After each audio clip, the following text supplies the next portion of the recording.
Podcast is intended for mature audiences.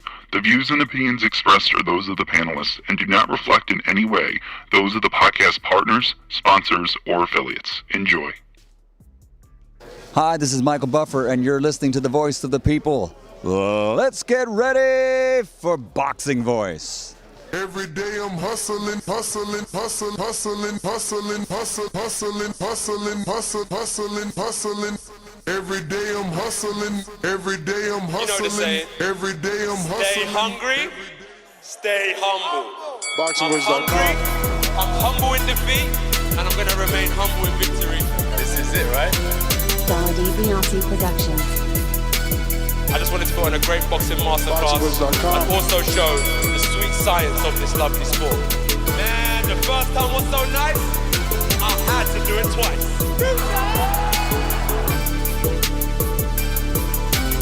I'm prepared to the best of my capability, and I pray that I get the win.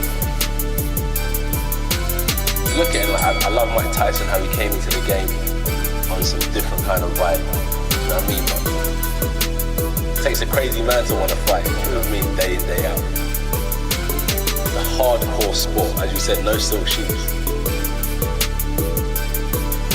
Ain't no other sight in the game to see the boxing boys. Good morning, TBV. Welcome back, ladies and gentlemen, to another edition with the Boxing Voice Radio. I am your host, Nestor Gibb, joined alongside Corpus Christi's own Mongia and Alexander Lyonez in New Jersey, the cold state. What's going on, fellas? Buenos dias. What up? Call me cold, because I am. Yo, you freezing over there? It's still a little cold, but the weather was actually good here in Jersey yesterday, so it's getting better. It's like, bro, it's like you could tell that the energy's changing in the city and shit. Like, people are starting to come out more, you know, starting to take their walks. So, yeah, bro, I can't freaking wait. So you saying all the grumps left? I'm like, yes. And then the birds started singing, the flowers started blooming, the trees started coming, everything happened like that? Word is born, bro. My man retired to the Floridian state. But yeah, bro, this Tyson Fury being a numero champion, and you know the whole follow up from there, that was pretty cool this morning when I got to look at it. Ness, I don't know who posted that. Was it Ring Magazine? Yes. Yeah. And then Magazine. Tyson retweeted it. I went on Tyson's page. Was it Instagram or Twitter? I saw it on Twitter. Yeah, I saw it on his Twitter. Oh, okay. Yeah, all right. Twitter. So I was looking for buried treasure in the wrong place. I was on Instagram. Yeah, and then no Charlo. Whoa. And Ness, did you mean no Charlo like none of the brothers? Like, well, no Charlo like Jermell, not on the pound for pound list, and I don't really get that, right? Like, I'm not all into the pound for pound list, but they have other people there that I don't understand how they rank above Jermell. Like, what did they do to be on the list? For instance, Vasyl Lomachenko lost, but he's still on the list, and that's cool. I'm not saying the loss should get you off of it, but damn. I mean, he dropped a lot of spots. No, that's fine and dandy. But you dropped a lot of slots for losing, and I should have been at least put on the list for unifying the division, maybe? For being, sure. How long have I been the WBC champ? You know? Yeah. I've been having No, this I feel you on belt that. at 54 for a long time now. So I'm just, it's strange to me.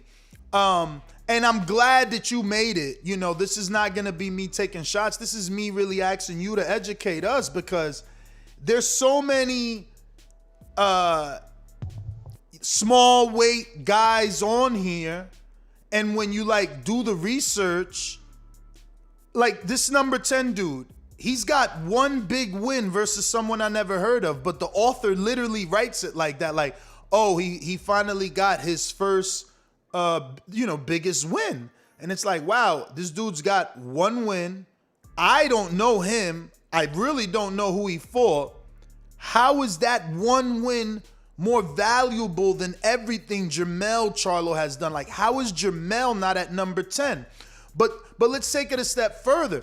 How much more has Josh Taylor done than Jermell? Has Josh Taylor been a one-time champion longer? Did he unify more belts than Jermell? Like, what's really going on here? What's the criteria? And Mario, you can look it up because the ring does break down their alleged criteria, but it doesn't make sense to me when the number 10 is Kazuru Ioka. Josh Taylor is the number 9. You just say tapioca. He might as well be tapioca. He might as well, because that's the thing. Like, why is there always some sort of unjust? Like, this is crazy. What did Jermell not do? Mario, I don't follow your small guys, but hasn't Estrada lost in the last 2 years? No. In the last 2 years, no. 24 months. I mean, I don't know. How is Earl? He hasn't lost since 2018. Oh, okay, I was off by 1 year, fellas. How is Earl on here for to the guy that beat the pound for pound that dethroned the pound for pound king? No problem. My thing is, how is Earl on here? All he did was unify. We gotta understand the criteria, right? In order for us to understand why why this pound for pound list is what it is. Like, what's the criteria for being a pound for pound fighter? Let's go over it. It looks like whatever they want, to be honest with you, because Earl didn't move up in weight, so they can't discredit Charlo for not moving up in weight. You understand? There's people on this list that haven't jumped through the rankings. Josh Taylor never moved up in weight. How is Jermell Charlo not here, but Earl is here? So Tio can unify because he's not undisputed. So Tio can unify and automatically he's on the list. But when Jermell unifies all the belts and beats the most dominant 154 pounder in the division, he beat the man that beat the man. Hurd beat Laura. Now, you said Tio's in the top 10? Brother, Tio's number 6. I'm telling you, this list is crazy. It doesn't make sense. I mean, it's not that it doesn't make sense. This is the thing. Look, and this isn't a shot at you, Ness, but when you've actively said that you don't fuck with pound for pound lists, you don't get pound for pound lists, and you don't really even like pound for pound lists. So this is why.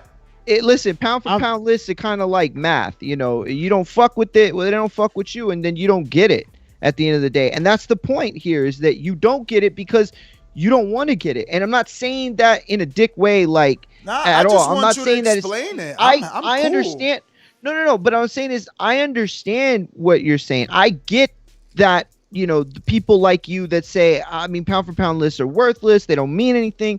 Blah blah blah.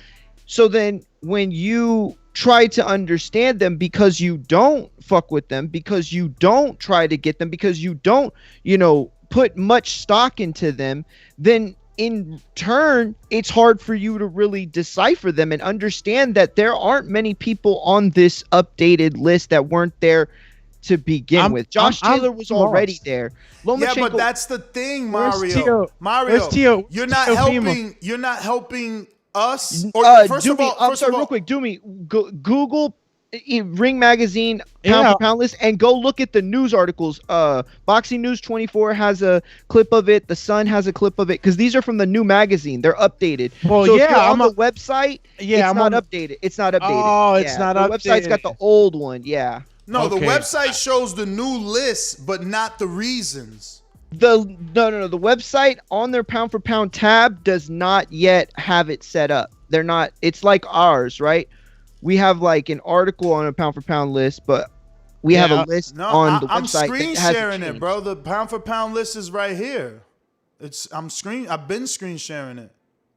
And it's the updated all I'm saying one. is, if you go to the Ring Magazine pound for pound tab on their website, that's where I'm at. Old list. I actually just typed in pound for pound on their search engine on the Ring Magazine website, and I looked at the date, April 12th. And, yeah, that's from last year. Yep. And then you got Canelo as number one. But that's the article, Doomy. Don't click that. Listen. So Mario as well can see the difference. If you look at that top 10 on that article, that top 10 will be completely different from the tab. Oh, absolutely. Yeah, absolutely. You click the tab pound for pound and you see the updated list with Canelo as number 1, Inoue as number 2, Crawford as number 3, Alexander Usyk as number 4. And he went from Alexander to Alexander now. And Earl at 5, Tio 6, Estrada 7, Vasil 8, 9 is Josh Taylor, and 10 is Kazuru Ioka. Yeah. So Mario, you had said something, and I'm just asking you to explain. You're like, yo, you don't get it. You don't fuck with it. Don't fuck with it. That's cool. I'm cool. Explain to me, because you're like, well, you brushed over. You're like, well, Josh Taylor's been on the list. Cool. How'd he get there? What'd he do? What'd he do that's greater than Jermell Charlo to be there? And I'm not looking for greater. I'm saying, is Charlo not equal? Are his accomplishments not equal to Josh Taylor, who I feel has less accomplishments? So I'll put it this way, okay? If you want to have a and not that you want to have a debate, what I'm saying is, if you want to make the question to me, why does Taylor belong on there any more than Jermell? Yes. I cannot answer that. Okay. And I don't think anyone really can. I mean, anyone can, but nobody really can, because it's subjectivity, right? Objectivity, right? You have your reasons why you think Taylor. He has his reasons why he'd pick Mel. But if you want to just plain and simply ask me what a guy like Josh Taylor is doing on a pound-for-pound list, you have to go back to the tournament and what he was able to accomplish. And beating Prograis, like, that essentially was the eclipsing of the division. I mean, I'm not going to say that Ramirez gets no credit or that Ramirez never had a dog in the fight before now, but that was like 140 made a pack and said, hey, we're going to fight this out, and the winner's the best. So that's what he did to get on the list. Now, any more than Mel, I can't make that argument. You know what I'm saying? But again, he got on that list before. Like, that's what I'm trying to say is everybody on this list has been on the pound for pound list in the past 3-4 years or so, right? Maybe ranging like between 5. I'm surprised to not see like Tyson Fury on here, because he is on a lot of pound for pound lists, not super high, but somewhere between middle of the pack. Ioka is the only one who's kind of new to the pack in terms of top 10. And you have to remember what he did on New Year's Eve. I mean, he essentially beat like his rival. Like, that was one of those things where they had both sides of the division represented. How many belts did his rival have? How many belts did his rival have? Look it up. Go to BoxRec. How many belts on that day where he became great enough to make the pound for pound? What did he do? What did he achieve? Who did he beat? How many belts did that dude have? How many months was he reigning? I mean, plain and simple, he beat Tanaka. That's who he beat. Okay. Kosi Tanaka. How many belts did he have? How many belts did he have? And that's a guy who beat Jonathan Gonzalez. That's a guy who beat Okay, Kimura. so you That's a can't guy who beat answer Acosta. it? Did he not have a belt? Like, I'm just asking a simple question. He had a belt in a different division. Okay. You see what I'm saying, Doomy? I asked a simple question. They got to go through hoops. Like, a simple question. When he beat him, his greatest win, did he have a belt? No. So again, I say, how the fuck is he there but not Charlo? When Charlo was already a reigning champion for the WBC for many, many, many years. Then he faced Hurd, who had 3 belts. Now, if you don't respect Hurd's IBO, he still had the WBA and the IBF. And Charlo unified with the dude that beat Hurd. Okay? So I'm just not understanding like what's going on. Like, he beat Rosario for the other 2 belts, but Tanaka loses because he attempted to move up. His win, the dude that beat the smaller man, somehow that win is better without a belt. It just doesn't make sense. Yeah, you know what? Go ahead. Sorry. Yeah, it doesn't kind of make sense, man. I mean, I've just been, while you guys been talking, I've just been looking at the guys that Jermell, not Jermall, but Jermell has fought. Exactly. And he's fought good competition, man. And I don't know if it's pound for pound because they fought is one of the prerequisites that you got to be fighting in two divisions or more than one division? No, because Josh Taylor is not. And I looked at Earl is not, and Teofimo is not. You understand? They're not moving up. Those guys are not moving up. Yeah. I mean, look, if you want to compare, right, to Josh Taylor, I guess that's a fair comparison. Why he made it and Charlo didn't? That's a question you'd have to ask Ring Magazine, but it's definitely kind of weird, man. Because Josh Taylor at least has an argument, Doomy, right? I see Mario's argument. He went to the tournament. He signed up when no one did. The same credit they take away from Callum Smith, right? Because Canelo faced Callum, so we got to discredit Callum. He went into the same tournament. He won the same trophy. He won the same belts. He did the same thing, but fuck him. He's a bum. He's a bum. This guy also from the UK, he did it, but he's not in Canelo's division, so he's great. I don't understand what's going on here, really.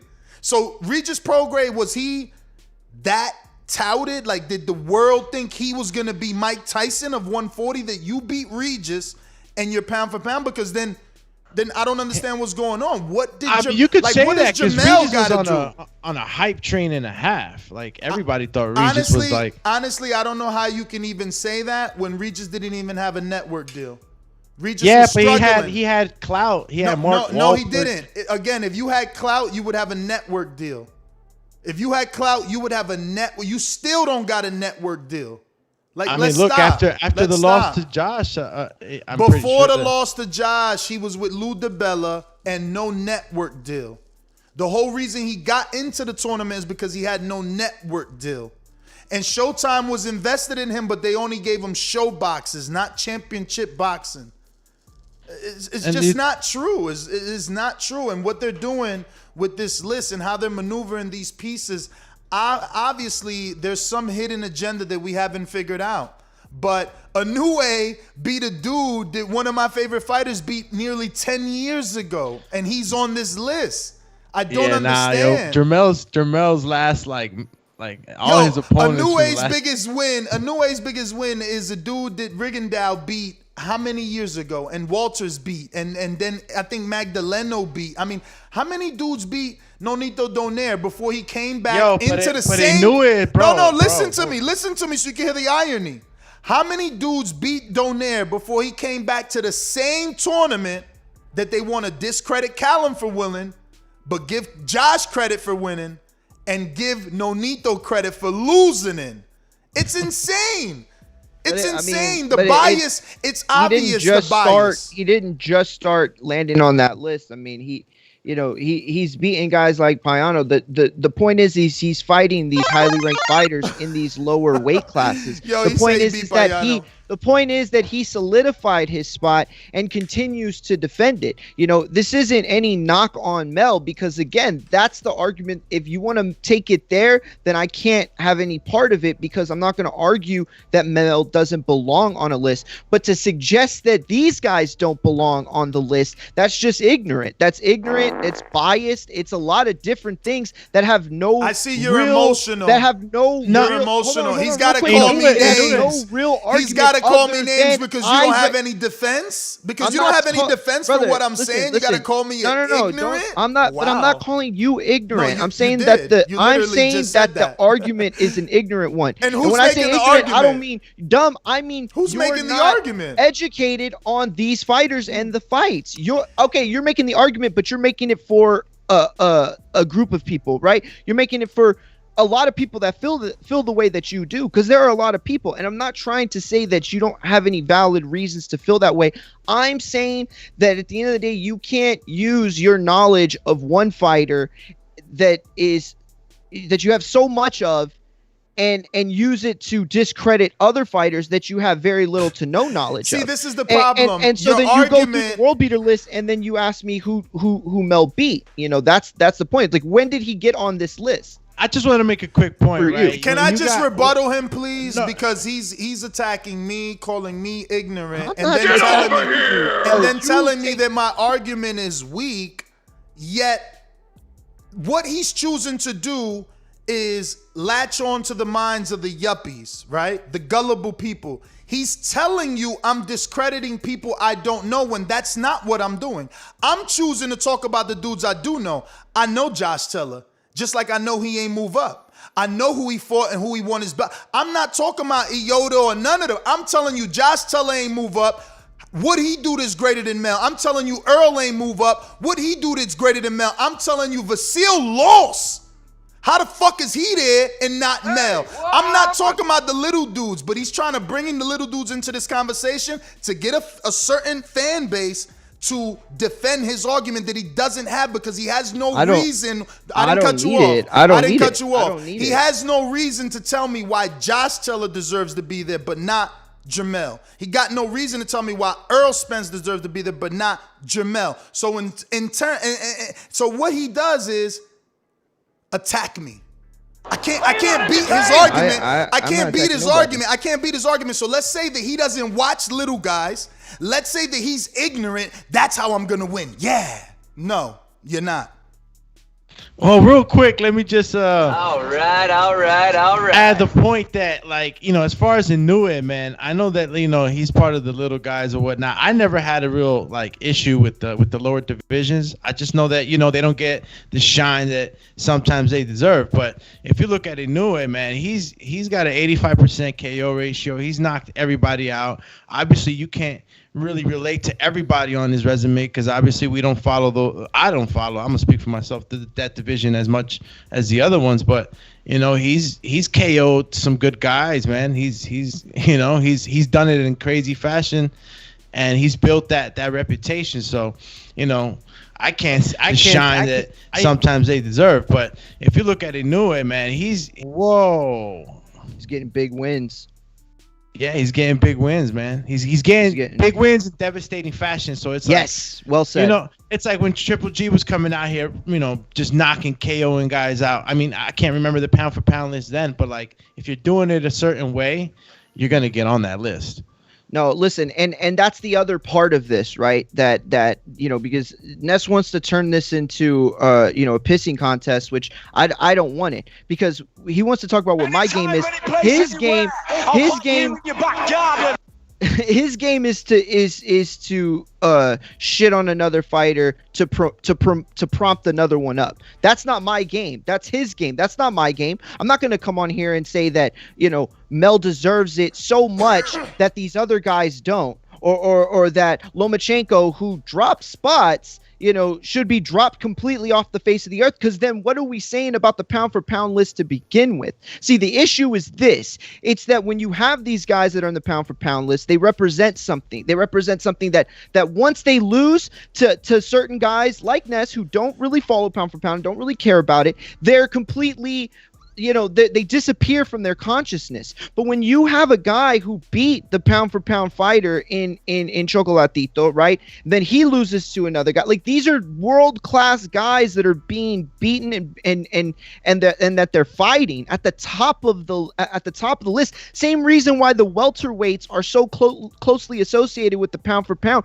because it can be drawn back to Floyd Mayweather, who represented the #1 pound for pound spot for years and continued to come back and get it without many people even making an argument, because it was so obvious and so apparent. So when you can draw that list and tie pound for pound list to guys like Chocolatito and guys like you know, Floyd Mayweather, you can see why welterweights are represented. You can see why flyweights and bantamweights are represented, because these are the elite classes.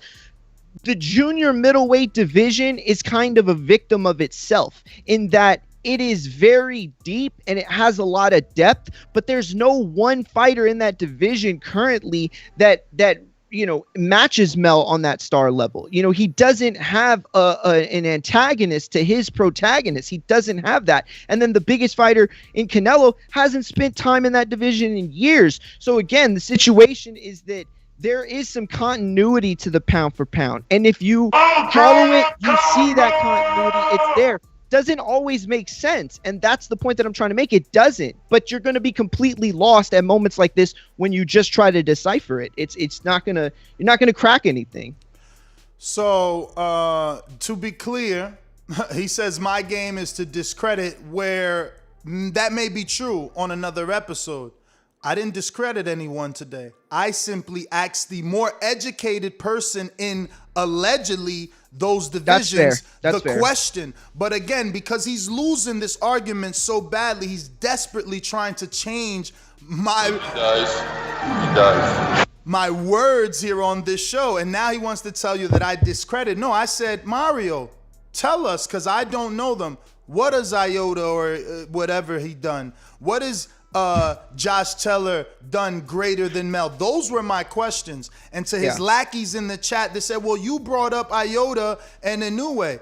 Exactly. When asking Mario, what did they do greater than Jermell? How do they belong there more than Jermell? And let's not forget that I believe Triple G somehow is still on this list, right? Or is he not?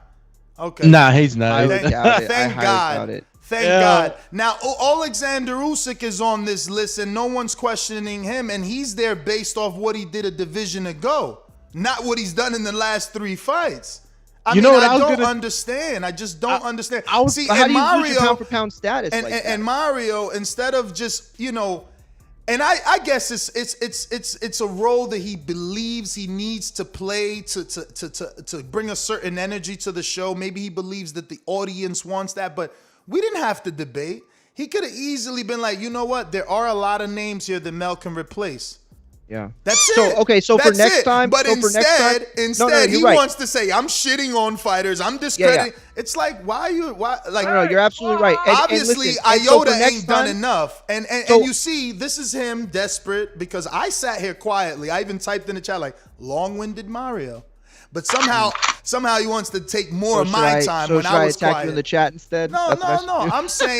I'm saying take some time. I'm saying take some time to come up with a good argument if that's what you're gonna do. No. I'm not gonna argue. I'm not gonna argue. We're not gonna debate anymore. I'm going to help the both of us to not get to this point again. Okay. So when you want to have like a real serious debate and you want to ask me genuine questions, let's try our best to treat the fighters and with their names and who you're referring to with the utmost seriousness. Let's not joke about their names. Let's not make up 4 different names for Inoka.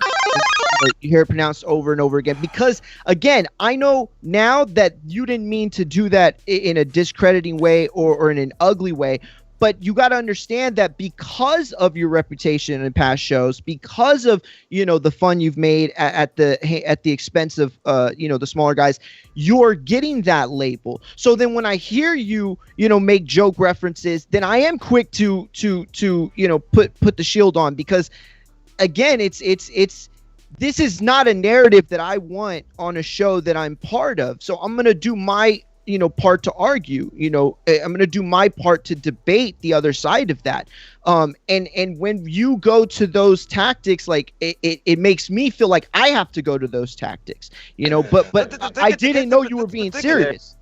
I didn't know you were being genuine with it. I don't think anybody does. Is there anybody that thought you were really asking me a serious question? You suck. Final round. Fight. Anyway, all that was him proving that, again, he had no argument. So he said all that to tell you like, yo, I was just thinking he was being mean to the little guys. That's why I didn't really answer the question. Like, dude, just let it go, man. I answered the question. No, I told you I wasn't going to ever be able to say that Mel deserves or doesn't deserve more than any other guy. That was my I don't know. There's people on this list with losses. What do you think more about the order? There's people on this list with losses for the geniuses in the chat saying, "Oh, well, Mel lost to Harrison." There's people on this list with losses, man. Let's just stop the games. What's your guys' take on the order? Let's stick to the guys that are actually on this list right now. I mean, Juan Estrada is number 7. He's ahead of Josh Taylor. Well, Vasyl Lomachenko. All right, because how many people know the lower divisions, right? That's always the question. And so it's like Juan Estrada. People know that he just fought Chocolatito, but other than that, they're not being exposed like the rest of the divisions, right? So it's like, what has he done, Juan Estrada, to be on the pound for pound list? Does he deserve to be there, Mario? educate us. Absolutely, 100%. You know, because all I know him for is as of late, obviously it's Chocolatito, but I can't remember who he fought before that. You know, did he fight him twice?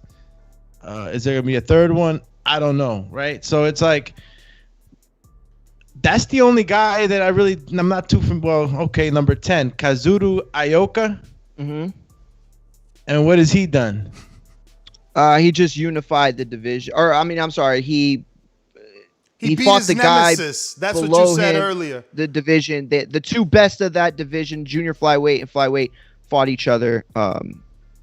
And the two best of their respective division. They did it on New Year's Eve. I mean, that was like a most recent fight too. So like Ioka being on there is more representative of, you know, him having one of the biggest fights in a calendar year that didn't have a lot of big fights. You know what I'm saying? Then on the other side with Estrada, you could say that Chocolatito, that's one of, if not the, you know, biggest fight of the year thus far, one of the biggest fights of the year so far, and it's going to go down as one of the biggest fights of the year. Like, these are big time fights, you know, at the smaller weight divisions. The fact that they're getting the notoriety that they're getting, you know, should show, because guys like Ness will tell you that they don't get a lot of press. There's three of them on the pound for pound list.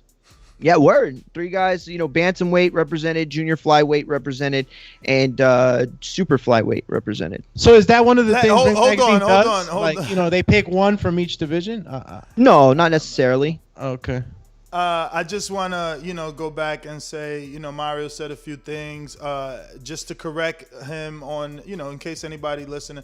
So, you know, Iota fought, he was the champ in his division, and he fought the champ in the division below. Below, that's what I said. So it wasn't, no, it's not. I didn't. Oh, I'm sorry. If I misspoke, for the average fan that heard it, you know, it made it sound, you made it sound like I'm sorry. I apologize. Like the 1 and 2 fought each other. You know, it wasn't the best in the division. It was the best of the division and the other best in the division below.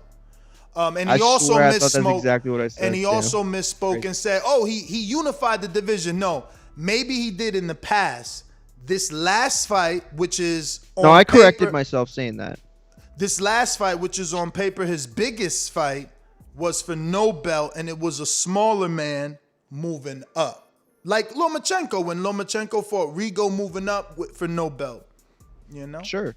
I mean, at the same time, you know, if Terrence Crawford were to move up and fight a Brian Castano and Brian Castano would win, that would do something for Brian Castano's credit. That would do something for his legitimacy, you know? And so, you know, whether it's the big guy beating the smaller guy or the smaller guy beating the bigger guy, this is a case of, you know, their talent, how good they are, how well they represent that division, you know? So that's kind of how you can look at it. No, definitely. I just wanted to clear it up for the people that might have thank you. I honestly heard I swear it to God, incorrectly because of the way that you phrased it. I didn't do that on that. I did that on. But yeah, you know, look, I guess, you know, beating the dude. I guess what they're saying is Jermell needs to wait for Charlo or Earl to move up, fight his stablemate, and beat the dude below to get on the pound for pound, or he's got to wait for Crawford to really want that fight with him. I know they had some back and forth on Twitter, and then he can get that fight, and then maybe he can get on the list that way. I don't know. Look, I think that, you know, it's plain and simple. You know, Mel is going to have to, you know, get a title at the division above, you know, or completely take all the belts at 154. I think that will be a no muss, no fuss way of getting himself on the list. And now that's not to say he doesn't belong there now, or you know, you couldn't make an argument for him now. I'm saying that, you know, if he is going to make a play, you know, making it on that world stage where he conquers every world title in his division, or moves up and win another belt, because that's the other thing about these lighter weight guys. And I know Ness has made arguments in the past about, you know, how much difference in the pounds, you know, at certain weight classes. But a lot of these guys have won belts at, you know, multiple weight classes. A lot of these guys have shown who they are on the world stage when it comes to the very essence of pound for pound and what that means, being the best fighter regardless of weight. So for Mel to get on to crack the list, those are one of those two things he could do that I think that would make him undoubtedly on the list. Has a heavyweight ever made the pound for pound list? Once in a blue. It happened. Mario. Tyson Fury's on quite a few, to be honest with you. Mario, I'm definitely a psychopath, and I hope he knows that. Let's play Jigsaw. Let's play a game. You go to Iota, I'm gonna go to Jermell, and let's just list off recognizable wins, right? Like as little as like for me, I'm gonna definitely throw dudes in there like Joe Cena, Alcine. So I'm gonna allow that means I'm allowing you to reach. I'm not just gonna put the big names. I'm gonna allow you to reach by reading off some names that you think are C, B, and A fighters, okay? I got a bad feeling about this. You wanna go first or do I go first? And then when I say my name, you say your name. Or do you need time to get to box ready? Yeah, I guess we could do it that way. Hold on, let me pull him up real quick. Cool, because I see a lot of people not giving Jermell his credit in the thing. Someone had the nerve to say, what world beater has he beat? And that's again, I'm not educated in the lower weight, so I'm going to educate him about Jermell, and you're going to educate us. See, but again, and real quick, I want to make this point. Like, if you want to pick me because you just didn't pick Doomy, okay, that's fine. But you got to understand, I'm picking you because again, you're more this educated comes on down, that. Sure. I'm only picking you because you're more educated on those weights than us. Got it. But the only point I want to make is just remember the point that the very first point that I made is I cannot. And again, this is because I just don't want to waste any time. I cannot make an argument that Mel deserves to be on this list any more or any less than any other fighter. I can't do that. See, but that's and that's what I'm saying. Maybe after today you'll take a different approach as a co-host. See, you chose to take it defensively. My goal every morning is to educate the audience and the casual fan that falls upon this show. Sure. It seems like your goal is to find a debate. So that's why you're taking it like, yo, why'd you pick me? Like I already said, you're like, yo, I already said that I can't find a reason why Mel doesn't belong.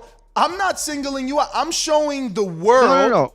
Let me finish. Okay. I'm sorry. Go ahead. I keep letting you finish. I don't know. You're so No, I'm sorry. Go ahead. I'm sorry. I know you're very anxious today with this topic. Jumpy. So for me, I'm just showing the world. I'm making my argument to the world. See, for me, I'm always in the courtroom, the jury or the audience. I am trying to prove without a shadow of a doubt that Jermell Charlo undoubtedly belongs there. You are taking it personal, Doomy. Tell him he's the one that like, oh shit, Ness is trying to prove to me. No, dog. It's about the audience. I'm sorry. It's about educating. I'll change it. It's about educating.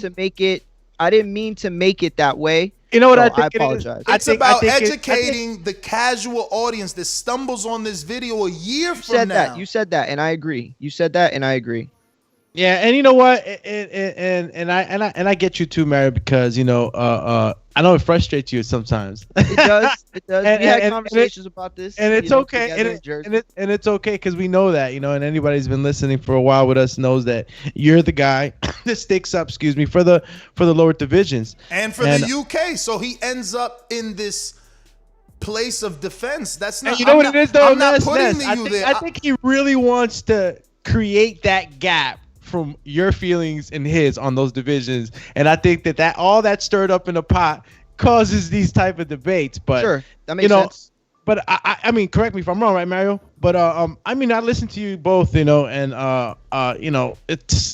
it's you're making good points on this pound for pound list. Again, like I'm the one that's kind of like in the casual corner right now because I still don't get what the criteria is and how these guys make it and some guys don't. Again, Ness is not trying to say either that is not deserving, but it's kind of like how. And then when you compare resumes, it's like, okay, like how? So, it's a matter of not trying to say, hey, you know what, that guy doesn't deserve to be there, because obviously he's freaking fought his ass off. Josh Taylor's an undefeated fighter. A lot of things can put him on that list. But then it's like, damn, Jermell had such a good year. He freaking stops Rosario with the jab of hell, and it's like went viral. Like, it's just what is the criteria? Like, what do you need to do? What did Jermell Charlo not do enough of to make it to the list? So I think that what it is, Doomy, and I'm gonna just make these 2 points. I'll try to make them very fast. I think what it is that at the end of the day, the established order of the pound for pound exists, right? And the guys who fight these fighters are recognized in a way, that others aren't. So when you look at a Mel and you ask how many guys have been considered pound for pound in top 10, you know what? We have. Wait, do we have our first guest? Yes, we do. Dion Nicholson there? The equalizer. Right. What's going on, brother? What's happening, man? Hey, How are you, man? Good morning. Good morning. You look very happy today, man. You got some other good news outside of this big fight? No, I got the glow right now. Ready, man. Oh man, you look well. I'm glad you that ready, man. You got a great big smile on your face. I'm happy to see you doing well. I'm happy to see you finally get the big fight that you've been looking for. It's actually a fight that we, you and I and the panel, we've talked about F.A. Apucci in the past. And whether or not you would take that fight, and I always thought it was a dangerous fight. I feel like he's a big ass puncher, but you always felt like I love danger. Exactly, and you've always felt like you got his number. So I don't know. Talk to us about this fight. When did you first hear about it? Are you getting an official 8 weeks or more for this one? Yeah, I had 6 weeks, so I had a full count for that fight. I know my last fight I had with Newman. I had nothing but like 3 weeks to prepare for that one.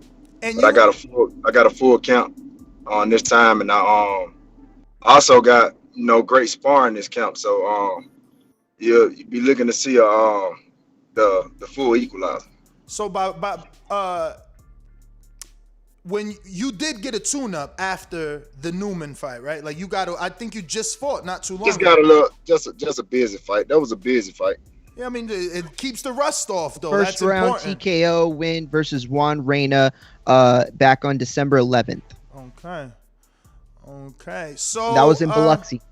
Anything going through your mind about, Ronnie Shields being in the other side of the ring with FA or Nah, I just think that's the best thing he got going is running. Much respect to Ronnie Shields. I'm looking to dominate him, man, in devastating fashion, man. Like I'm looking to really dominate him. Every time you hear that boy name, you're gonna hear Dion Nicholson. So do you think you're in better physical condition than the Earl Newman fight? I'm in 10 times better shape. Like I was saying about the sparring and things of that nature. I only had 2 sparring sessions for that fight.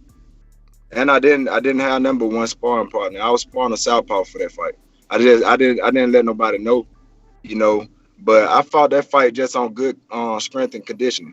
Like my reflexes and everything, nothing was really there. I really fought on heart. So what are the differences between this camp and that camp specifically? Like, if you've only done 2 sparring sessions for that camp, how many rounds have you gotten in for this one? Oh man, I got a shit ton of rounds. I've been sparring with I've been having some good guys. Mac Truck, Young Quan, Raphael Murphy, who's ranked number 7 for the WBA. Man, I had some good guys this camp. So, and I'm peaked out now. I'm looking real good. You know what I mean? I'm feeling real good, and I got a clear mind. So, like everything fell in place, and everything is good for the camp. Woo! Let's go, I'm looking champ. forward to seeing a great performance. Dion, so Go ahead. No, go ahead. Dion, I just wanted to hey, what's going on? It's Maury Mugia, by the way. Thank you for joining us so early. I wanted to ask you, in your opinion, what is it that separates you and FA? Because y'all are very similar, in age. You both debuted around the same time. You both have close to as many fights as each other. What is the separation there in your mind between the two of you, experience-wise? Experience-wise, yes, sir. I've been 10 rounds. I've been 10 rounds. I mean, that's about it. With experience wise, I've been 10 rounds, and I think I fought better opposition to him. That's where I was. That's kind of where I was headed with that better too. opposition to him. Yeah, I agree. I agree. It's the opposition. As far as the 10 rounds, does that count so much more for you than those first round knockouts? Like, how much bigger is it to go 10? Hold on, let me cut down. Cut on, come out here. You can hear me? Yeah, you could. They were happy to see you, huh? Y'all voice sound a little low. Try to stay close to if you're using Wi-Fi. Yeah, try to stay close to the house, Dion, for the Wi-Fi, because we losing you a little bit. I'm gonna just go jump back in the whip. You hear us still? Hold on, y'all. Okay, no problem. Just for those joining us, it's Dion Nicholson, the equalizer, out of Tuscaloosa, Alabama. 30 years old. He is 14-0 with 13 KOs as a pro. Was able to get in 2 fights last year in 2020, right before the pandemic started, and also in December. So, ranked number 2 in America, in the United States. Dion, you there?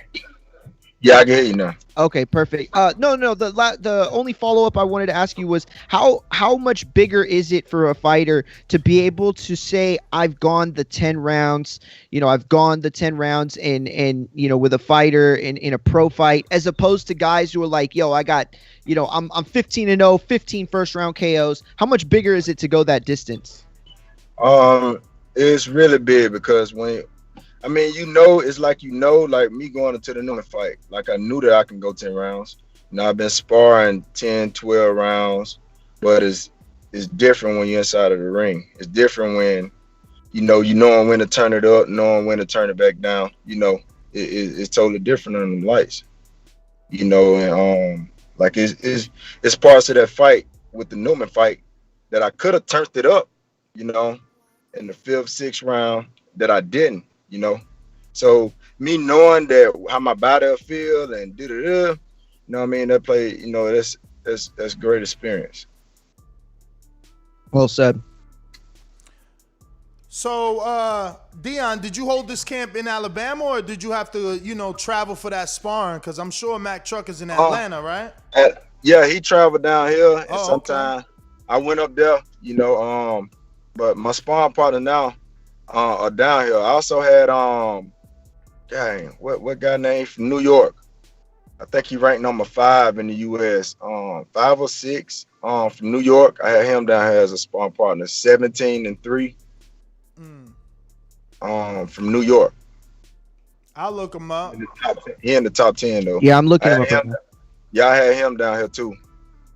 We flew him down here. Joshua Temple. Oh no, 17-3. That's Stevens. Yeah. Stevens. Yeah. Okay. Yeah. Bujaji or Buja. Buja. Yeah. Yeah. Oh, okay. Yeah, I see it. Man, I had a great camp, man. And Coach Cuz is gonna be in the corner, right? Yeah, Coach Cuz. Willie gonna be the same. And who? Coach Porter. I got a new coach too. Oh. We added to the team, Coach Porter. What's his first name? Which Porter is that? Corey, Ken? What Porter is that? Y'all. I don't think y'all know him. No, okay. But what's his first name? You gotta put his name out there. I mean, we can put him on the map. Yeah, Coach Porter. He's a good coach.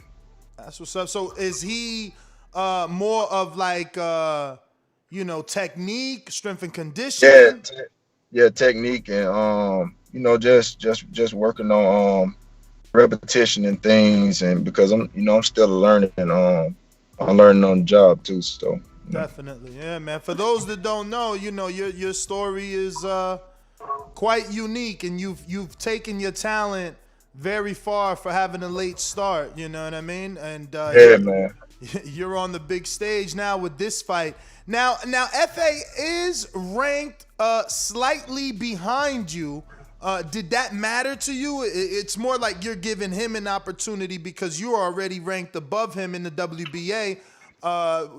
So just give me your thought process behind that. None of that. I don't think like none of that really matters. He's ranked number 6 and I'm ranked number 5. This is a world title eliminator fight. So this is something, real big. And, he got something that if it's a world title, it's a world title eliminator fight, I was down. I'm all in for that because, my goal is the first, to be world champion. So wait, this is a world title eliminator, you're saying? Yes, this is a world title eliminator fight.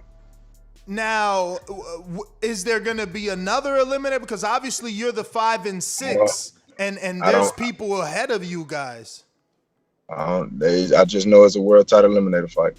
Nice. Now, is it for the super champ or what? Is that for the interim, for the regular champ?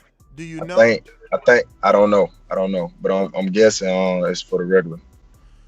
Now, I know fighters don't look past, but is there anyone in particular that, after you get this FA win, you think that catapults you, to a level where you can say, yeah, this person now and I can fight?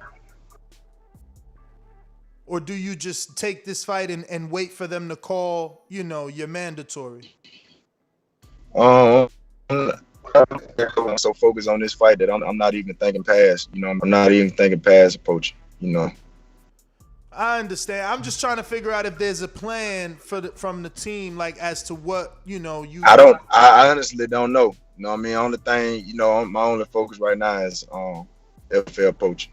For sure. Well, we got a few questions from the people. Guys, you got anything before I go to these? No, go for it. You said something, Doomy? No. Okay. You're not. Oh, go ahead. No. I just you said you had a great camp. I'm just wondering, was there anything different that you did besides the timing? Obviously, was there anything different? I know you got you mentioned a new coach. So what was the highlight of of this training camp? Because you really do look good. I mean, I can't see your shoulders and nothing like that, but in your appearance, you look healthy. I look real good, man. I'm looking real good and I'm feeling real good. Like I'm feeling like back myself, before I had the long layoff. I'm feeling back like the equalizer. Sparring player, big part, with the Newman fight, not taking none away from Newman because Newman a good fighter.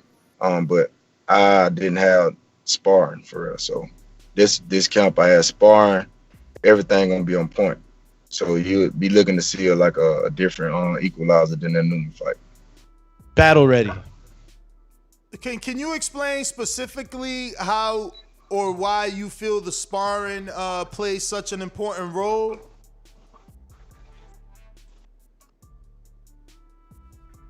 Service is bad there, Dion. You there? Reflexes, timing. You get reflexes and timing. Okay. And is that something that you could accomplish with pad work? Nah. No. I asked because like the intensity is different. In sparring, the intensity is totally different. You know what I mean? It's like the fight. I agree. I mean, you can't teach that on pad work. I agree with you, but we interviewed a coach and a fighter, that they only had like 6 rounds of sparring and the rest was just like being in the gym, fine tuning and doing things with the pads, and they came up with a big win, and they obviously they said sparring is ideal, but like you only had what? More old school. I like the old school. I'm more of old school. I'd rather go with the sparring and not pads. and no pads. You know, What? I mean, you can't. I mean, you and pads is just is different. You just hitting something that ain't hitting you back. So you chose to use Mac Truck, the young heavyweight, for sparring for this one. Yeah, man. yeah, What yeah. made We you- needed what made somebody you go to that'll him, push though? push me backwards, try to push me backwards. What made you No, choose him though? Cause he a bigger guy. He the height. You know, he's strong He's active too. and he's active. He's very active. So Yeah. we needed somebody that'll push me. Did he And, push He you? did that. He pushed me. He pushed you. That's beautiful. So you feel that built up the stamina? Yeah, I mean, I was sparring more than one person. You gotta know that. No, of course. But that's a good style to get you ready for FA. I mean, that's a big Oh punch. yeah, yeah. He and the better thing, he can box better than FA. Now, Yeah. I know you like to talk about your reach a lot because you know you have long arms. But FA looks like he has long arms. Do you win that? Long arms don't matter. Long arms don't matter. Timing matters. Timing matter. Reflexes matter. You know, just being on point, defensive. You know, that matters. You know, a perfect example. You look at Canelo. Canelo, you know, he's not that long, but his timing he got good timing. For sure. He able to you know, cut the distance. I got fast feet too, so I bring a lot to the table. When you were sparring Mac Truck, was Mustafa in the corner or the new coach? Because I know he's back with Mustafa now too. So No, I don't think. Mustafa went in the went in the corner when sparring Mac Truck. So this one's gonna be on PBC, right? Yeah, it'll be PBC FS1. Fox FS1, April 17th. Yeah, Is make this sure the- you tune in. Main event or co-main? I don't know. I haven't got the info yet. Who else is on this card? Mario, you know? It's I think he's the co or the opener because they have on the bout sheet the main event as Tony Harrison. Oh, this is Harrison Pereira. Pereira. Yeah. Yep. And I think Omar Juarez is supposed to be the co, so Now, does it make it any easier for you since you've been already kind of wanting this guy for like a year, right? Or has it been longer? No, they've been watching me. You know what I mean? I think they had been undecided whether they wanted to fight me or not. I mean, back in about 3 years ago, 3.5 years ago, his coaches came from Dallas to see me fight here in Tuscaloosa. And they asked me in the dressing room, he was like, "Hey, you know my guy Poachy?" I was like, "No, I don't know him." And he showed me, and I was like, "I'll knock him the fuck out." You know what I mean? And we went on, and I think after I had that fight, I knocked the guy out, probably 40 seconds or something like that. And I was supposed to fight in New York, and had a year layoff, and you know, now things getting back, you know, so that fight was supposed to, I'm assuming it's supposed to been, you know, put in play that happened, you know. So I'm just happy to get this opportunity, and I'm looking forward to you know, showing the world like who the equalizer is. Definitely, it's gonna be on a big stage, Dion. This one is even bigger than the Newman fight. You know, FA has a lot of hype behind him. He's got a big time trainer. So a win here, like you said, man, it's an eliminator too. So a win here is title shot opportunities, man, moving forward. It's a beautiful thing for you. We got some questions from the people. First one is from Connecticut, and it's Coach Myers. He says, "Good morning. I seen you only had 2 losses as an amateur. Who were they to, and would you like to avenge those losses as a professional?" Yeah, I had 2 losses. My 2 losses came by decision. 2 good close fight too. And Hakeem Lopez, I lost to Brandon Gladden. which we got. Yeah, I lost to him in the amateurs. At what weight? And that was a good fight. It was a good fight. I mean, it was a good fight. Matter of fact, that fight we got fight of the night. We got trophy fight of the night. At what weight was that fight? It was at cruiserweight. Yo, I was not going to bring him up because obviously, the Apucci fight is bigger than the Brandon Glanton fight at this point. And if you beat Apucci, you would literally be giving Brandon an opportunity. But that dude is coming for you on social media. He social media. But it gotta get social media don't win. Social media don't win fights. I hear what I mean? But it doesn't he get was frustrating. saying that the last interview, he said that his people had the money and all this and that. You know what I mean? We won't see none of this. You said that this and that about a fight with me, but we was about to fight. We was supposed to fight. You know what I mean? And you saying somebody pulled out. No, you wanted more money. You know what I mean? Now look, I took the little pay cut, and guess what? Guess what happened? Look at the opportunity that I got now. Exactly. Well said. You know what I mean? So I'm not. It's so many boxers that say, hey, I'm supposed to get this, and then they get swept under the rug, and then they not getting no fights and da. When you could have got that fight and you could have been here. You know what I mean? No, I'm gonna go get that. I gotta go get that because I know where I want to be in life. I know that me winning that fight will put me in a better position than I am in now. You know what I mean? But he don't want to talk about that. He don't want to talk about that. He don't want to say that. You know what I mean? He hit me up talking about, hey man, we need to do such about the money and boom boom boom. Well, I don't talk about my money. Tell your people to hit my people up, man. What I'm talking to you about that for? I'm not worried about that. Only thing I'm worried about is fighting, because I got a good team behind me. Beautiful, well spoken, so well said. Listen, but you still ain't answer if it gets frustrating, because he's tagging you in this shit, and I'm sure people, other people telling you about it. I expect him to do that. I expect him to do that, but at the end of the day, if you don't got nothing to bring to the table, how can we make this fight happen? You're not ranked for no world title. You know what I mean? Not talking down on him or nothing like that, but you're not ranked for no world title. You're not. What do I got to benefit on fighting you? You got to fight somebody. You got to fight somebody. Definitely. Your people got to get you a fight with somebody. The way you can get put, they're to fight somebody like me, because he know it. I'm not, bro. I don't run for no opposition, man. Bro, look how far I came in my career. Bro, I've been on a prison yard where the real killers at. I never been no scary person. My whole life, the way I am, I've always been a humble person, but I always been a person that, you know what I mean? I ain't scared of nothing. I don't run for no opposition. I run to it, and I always been that way my whole life. So with the Brandon situation, it's kind of like they was kind of like on some snake shit. You know what I'm saying? Even with me and him sparring, I took a year layoff.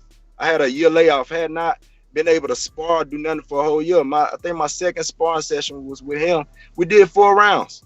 What you expect me to do 10 rounds? I had not even sparred. But I mean, he don't talk about that. So, you know what I mean? Just to try to, get in there and say this and that went on when none of that shit even occurred, bro. That man could even barely get it past my jab. You have a good jab, though, that's for sure. Yeah, he could barely even get past my jab. I think like the 4th round, he started landing some good shots, but he never hurt me. It was never like none of that. So let's talk about the new current champion in the WBO, Lawrence Okoli. Did you watch his fight? And what did you? I watched the fight. I thought he did a good job. Yeah. I thought he did a good job. Tall, he used his arm range. He brought his opponent in and landed a good shot. You think? And I love a fight with him. I was just about to ask, do you think that'll be a difficult style because he's so long and naturally a boxer? I think all them fights would be difficult fights, but I always know that I'm gonna come out on top. You know what I mean? I give these guys props because he wouldn't be a world champion. You know what I mean? if you know what I'm saying, he wouldn't be world champion. So I give credit to what credit's due. Absolutely. Absolutely. We got some more questions here from the people. I got them up if you want, Ness. You got Rue from the 504 says, you're in the top 5 in the WBA rankings. What's your next move to get you into title contention? Oh, that's a world title eliminator fight. So I'm assuming that, I get my shot. That's right. I get my shot from either the regular champion or the super champion. Either I'm looking for fighting either one. It don't matter. All right, the next one's coming in from Esteban Anguiano, who says, give or take much water do you drink every day? Yeah, I drink water every day. I drink a lot of water. A lot of boxers, they run from water because they try to lose weight. Well, I walk around at my fight weight. Like I'm only like a $193, $192 right now. What? So I don't have to worry about weight. That's crazy, and you can't go down. So you just I can go down. I can go to 75. I told you I can go to 75. You said that, but they rank me number 7, rate me number 6 for the WBA world title. So why I'm gonna miss out on this opportunity? I hate you know what I'm saying? I'm not the type of fighter to try to kill myself to lose 30 pounds, 40 pounds because I'm scared of a person that's bigger than me. They I don't never look bigger at than it you, though. Because when I look at it like shit, man. I come from the streets. I fought every day. I was fighting guys 250. You know what I mean? Knocking guys out. I ain't scared of nobody because they weigh more than me. A lot of these guys they be scared of that. They look at he's bigger than me. They don't play in my mind. I see where the mental is, champ. Next one's coming in from Big Casual. Says, what's up, champ? Have you got to speak with Brandon? The bulletproof, we just got over that. Glad since the little back and forth you guys had the last time on TBV, and do you think you guys will eventually have to fight one day? I would love to fight Brandon. I would love to get my revenge from the amateurs. He want to fight in the amateurs. I love to get that revenge back. But I love that fight. All right, we got. I believe this is the last one. That's if you don't got. No, there's Lids Low is there as well.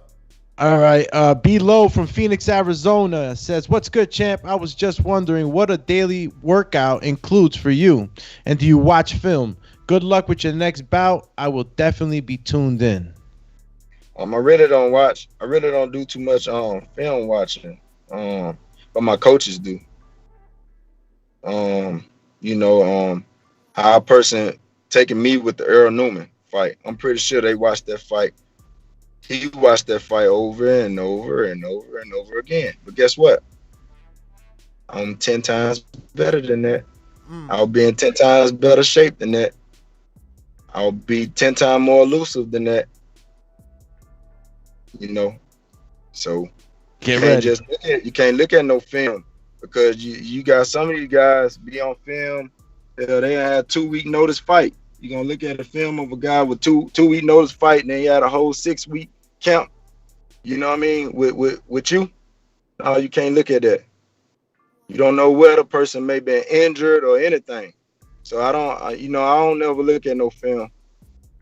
And I don't underestimate my opponent. I'm gonna come in tip-top shape. I'm coming to destroy. Because I know he's gonna be well prepared, and I'm gonna be well prepared too. So Woo! Let's go, champ. You feel me? That's I don't have the Lids Low one up. You got B-Lo says feast from read the B-Lo one. Is another one? Lids Low says, bro, I still love the attitude and want and wish you the best in the fight coming up. # timing and reflexes.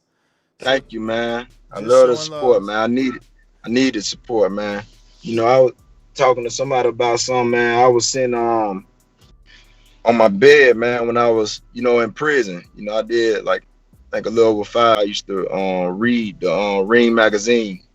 My cousin, she sent me the Ring magazines, and just seeing the top 10 boxers in the weight classes, and just to see myself in them, man, that just so big itself for me, man. Just coming from where I come from, bro. Absolutely, man. That is and an I'm accomplishment, blessed, man. Not everybody makes it to the top 10, man. Not everybody makes it to the top 10. But Champ, for those that don't know, how long has it been, since you walked out of the prison?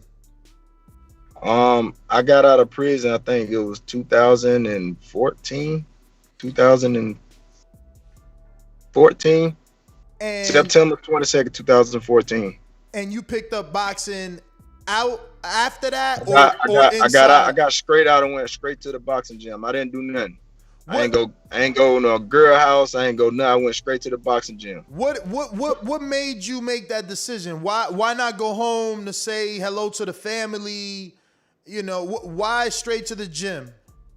My father told me to. He told me go straight to the gym, son. He told me don't backtrack. He said when you get out and you go to get into other stuff, your mind be elsewhere. He said you said you're gonna do this, you go do that first. And that was the first thing I did. I went to a boxing gym. So you made the decision in prison that you wanted to be a fighter? Yes. I made a decision in prison that I was gonna be a fighter. What inspired that? I was gonna get out and box.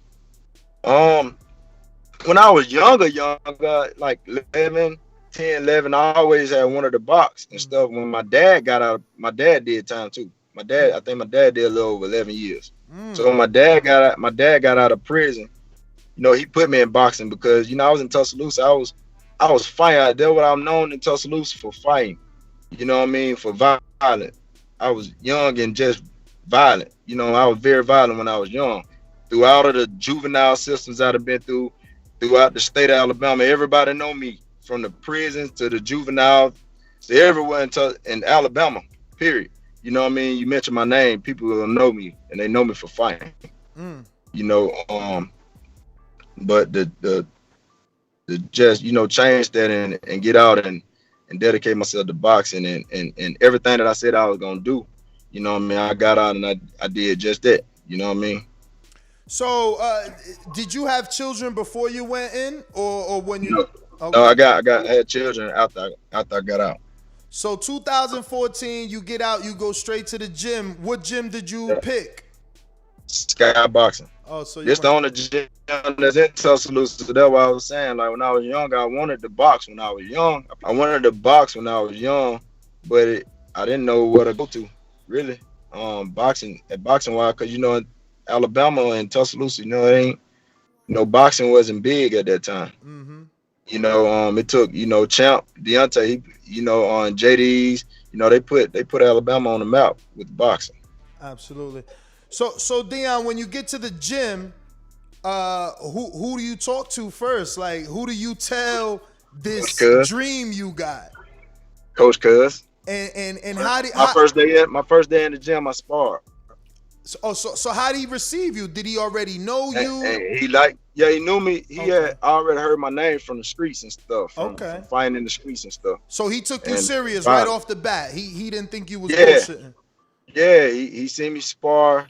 He was like, I'm gonna let him spar and He let me spar the pro, and I did good. What pro? And what pro that day? It was a lighter guy. Okay. I think he wasn't no big time pro. You know what I'm saying? But I sparred a pro and a guy that was a heavyweight amateur, and I sparred both of them. And from there, coach was like I could punch. He seen that I could punch, and we just took off from there. We just started working on stuff, and I think I fought. I think on my ninth amateur fight, I fought Lopez, which was a close fight. And at the regionals, I think my ninth fight, and I lost my first decision in the amateurs. And he was ranked number 2, and they didn't even know. They thought I had been fighting. You know what I'm saying? But I only had 9 fights. Fighting the guy, I think he had 75 fights at the time. And it was a real good fight. And me and Hakeem, man, we're good friends now. Shout out to Lopez. So tell me, when did you first realize, this is different from a street fight?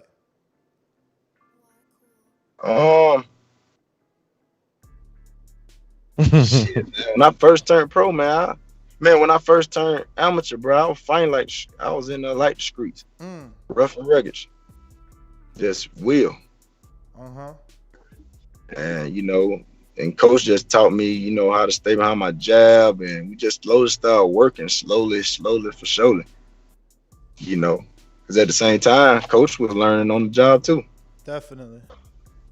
So it's just been great, man. So, how was it coming up? Because obviously you just getting out of prison, and now you want to be a fighter. That don't pay. You got to go through the amateur system. How difficult? I sacrificed a lot, bro. It was times that I didn't even know. I got out of prison. I had like a $11,000 restitution. Have to pay my PO every visit.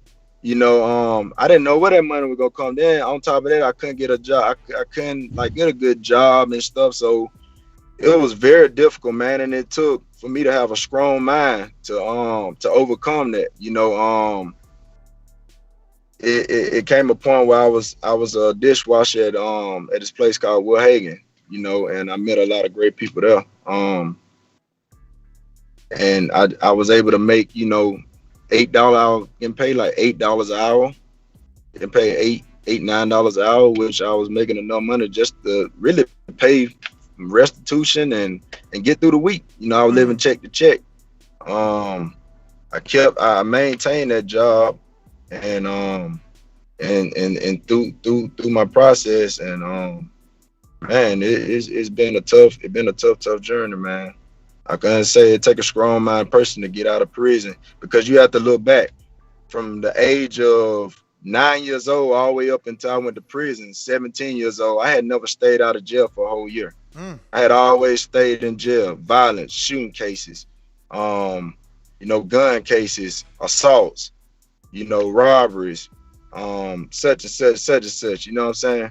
It was just, a mess for me when I was growing up young, man. So just to get out of prison and overcoming the odds of that, man, I know I'm supposed to be here, and I tell people all the time, if you think that I'm going to get in that ring and I'm going to just give something, no, man, you're going to have to kill me. Like, I'm coming. I know I'm supposed to be here. Any times that boxing gave you that feeling like, man, I'm quitting this shit. This ain't giving me the money I need. Everybody had that. Everybody that box goes through that time. I think us as boxers, some of us say that, but we don't mean it.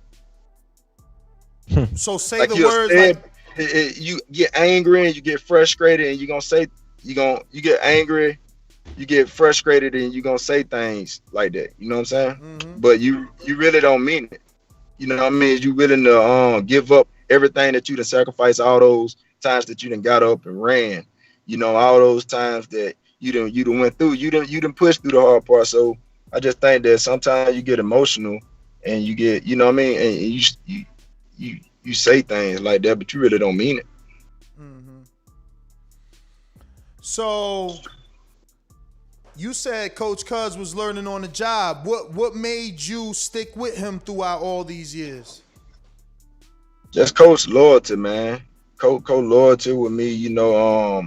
Coach has been like a father to me. I call him my second dad. Wow. So and the connections that we have. Like, he come from the streets. You know what I mean? So Coach, he able to understand me. You know what I mean? It's like we lock tight, because like the respect level the same. You know what I mean? It's just certain things you don't do, and you know what I mean? And we know that it's just the respect there. So respect there. So you said you got 6 weeks for this fight, and you seemed very excited about that. Do you look forward to getting 8 weeks notice for a fight? Because I thought 8 was the normal. Like, do you only need 6? Because I know Floyd said, give me 6 weeks and I'll beat any fighter. So yeah, that's all I need is 6. Is that a reason why you feel comfortable with 6? Because like Floyd put that in your head? Nope. Why is 6 enough for you? I always stay in the gym. I'm a gym rat.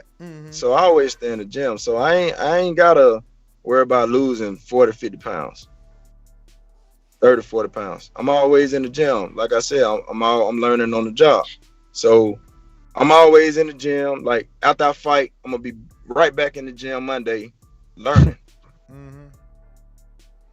So then, You know what I mean? if you don't got to go through fat camp, your whole 6 weeks is game plan, technique, sparring, and recovery. Yep, sparring and recovery. Now, this being the biggest fight of your career, is that why you brought Porter in, Coach Porter, or was he there before this fight? Nah, I met Porter came to the gym. He, and he was, just working, just coming through.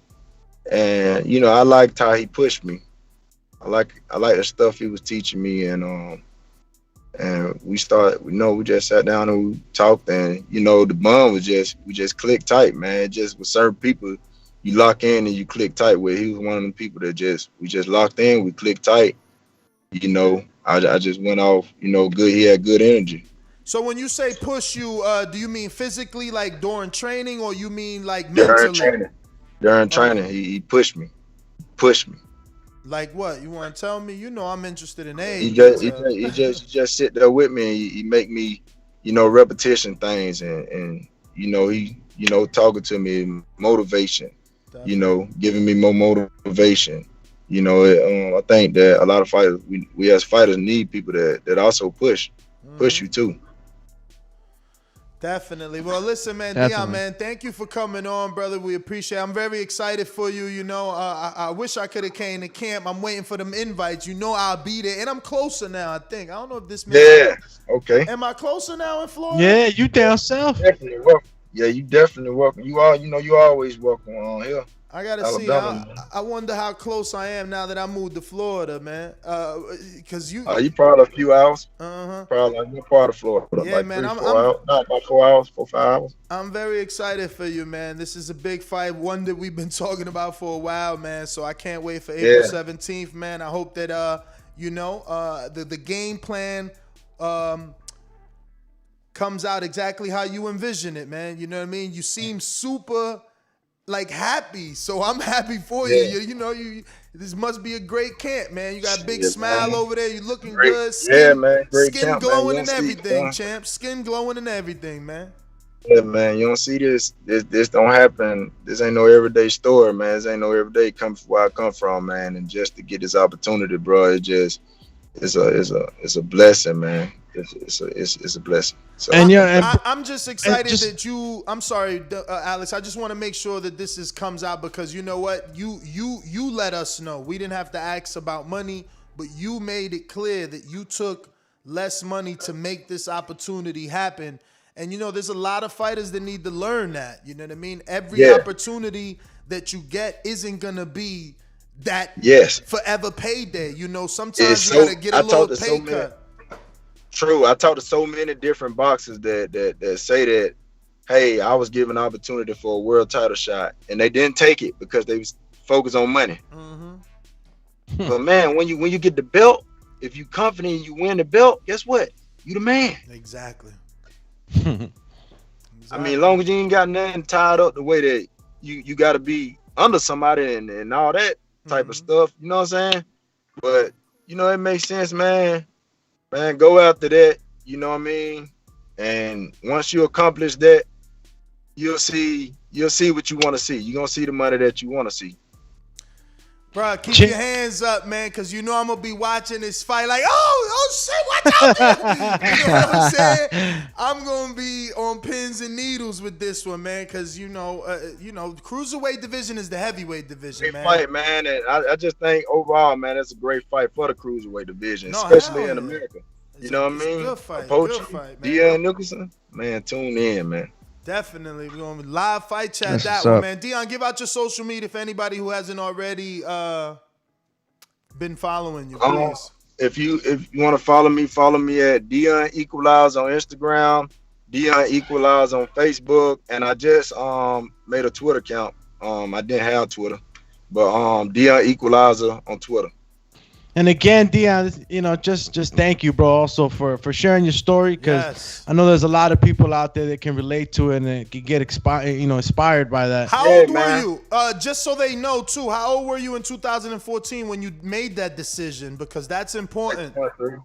Like 23, 22 years old. All right, I want people to know it ain't over just because you. Oh man, the book never closed, man. I always tell like young dudes and stuff, man. I go to different schools and I talk to a lot of youth, man. It's never over. It's never over, and I'm a perfect example, man. And I'm looking forward to continue, giving that energy that no matter where you come from, no matter how you start, no matter how, because I was the worst of the worst. I was everything that you probably could think of. I was that boogeyman. I was that, and I overcame that, and I just practiced things over and over, pulling my pants up, whether it's not using profanity, not being around the wrong crowd. You just they say it take 21 days to create a habit or get rid of a habit. So I went by that and start creating new habits for myself, and man, and now you got me today, a father, about to be a husband, and soon to be world champion. Congrats. Hey, listen, Dion, don't you have sponsors? You can definitely shout them out. I don't know if you still... man, I want to give a big shout out to my sponsors, Julio Jones Kia and Julio Jones Mazda. Man, they've been doing a tremendous job with me, had me all on the billboards here in Tuscaloosa, everywhere. Man, and big shout out to David Basha, big shout out to John Millen, who also never gave up on me and gave me opportunity, and helped me through when I was down, and helped me lift me back up, man. It's just been amazing, man, and I'm looking forward to doing some big things and for people to know more of me.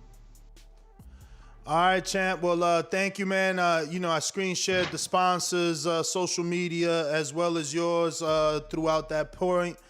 Shout out to those sponsors for seeing that you are somebody to be backing, champ. Listen, man, April 17th is going down, man. Wish you the best of luck. Dion, thank you once again, man. Can't wait to get you back on and get that victory lap, man. Ronnie's on here a lot, but I'm riding with you, man. I'm riding with you. All right, man. All right, thank you, brother. There you have it, ladies and gentlemen. Dion Nicholson, the Equalizer.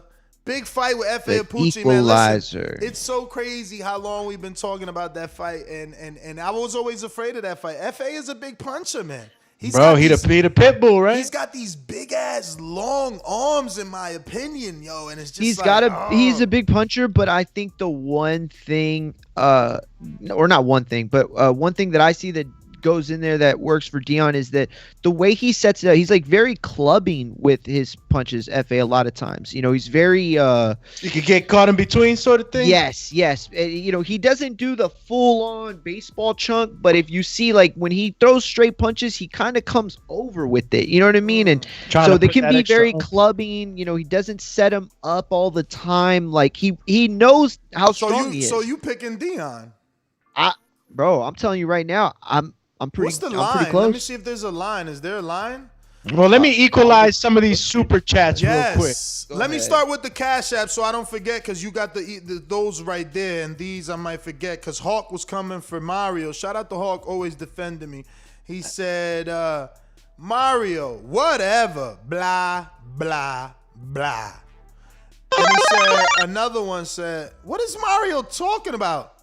Bullshit. Pound for pound list.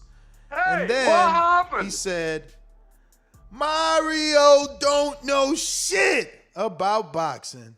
Andy Ruiz. What's wrong with this guy? I don't know what that meant. I don't know what because I love Andy, man. I think Andy's the future right now. So I don't know why he put Mario. Andy, I guess he's just saying you like you heavy set, so you Andy, man. He just automatically made you Andy. Shout out to everybody that's been tuning. Oh, that was just you that said that. No, he put Andy Ruiz there. There was no reference there. Let's just pull that out. He put Andy Ruiz there. But anyway. He said, What? Shout out to everybody that tuned in to Border Wars 10 in Florida, directed and produced and shot by the BPE network. And shout out to the 3 people that pressed thumbs down. Fucking haters. Like, what is there to thumbs down there? Like, literally. It was they need a blood transfusion. Unbelievable, man. I'm telling you, they got hate I've in their been blood. Watching for a really long time now, just the way that certain channels thumbs up and thumbs down, like the way, like it's just a set of people that have it like ready to go, like their notifications pops up, like it's like what they do today. It's like, okay, well, I'm gonna wake up, wash my face, gotta brush my teeth, I need some new socks today, let me get it. Oh, I got a thumbs down the boxing voice, like it's part of their day. Like, what? That's what you doing? Like, I wake up with hate in my heart. Wake up with hate. Yeah, these guys. They're thinking about doing away with the thumbs up and down. They're thinking about doing away with it, and they're thinking about taking out the view metrics, like that you can't see it on our side. Like, you can only see it on the back in the back door. You know what I mean? Like, you can't see it any other way. They're thinking about taking away the comments. Damn. Comments? Wow. No. I'm sorry. Not the comments like that you leave. Like, they're thinking about taking away like who can see comments and who can't. What? Like it's gonna be like a thread more than anything. Like, think about the way Twitter works, right? You don't see every tweet. You see the tweets that you respond to. So that's what it would be like, unless you're in a thread. Like, that's what I read.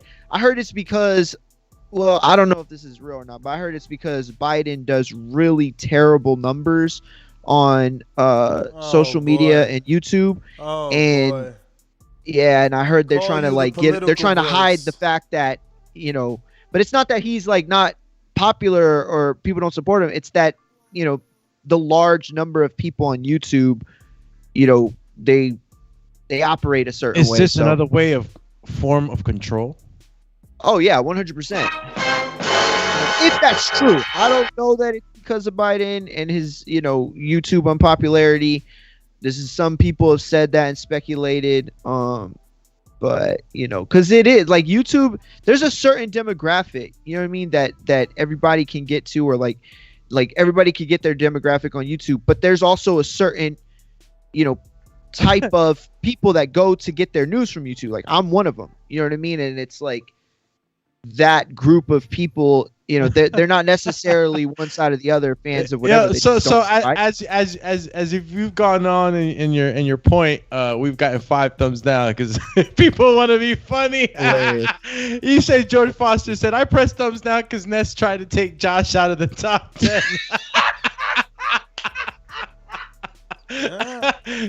George from UK. That's hilarious. Clowning, That's hilarious. Yeah. Very emotional. That's so funny. The pound for pound list gets real touchy, bro. You got to watch that topic, man. That's why, I just need to know more about criteria than anything else, because you just never know. And like, that's the thing too. Like, Ness was before Dion came on. Like, Ness wanted to play the game. Like, how many notable fighters does this guy have versus how many does this guy have? And somebody made the point while we were on that is a really good point. It's like, that's the problem with the pound for pound list in its entirety. It's like, you can't simply go down the list and match, who they fought when they fought. So if a guy like, let's say Chocolatito was on the list 5 years ago, you know what I mean? Then it's more important who he fought back then than now. Like, the way that they judge, it's just, it's just weird. It's just weird. So there is no like direct line, there is no simple explanation. In football, the team that's in first place is the one with the most wins. Simple.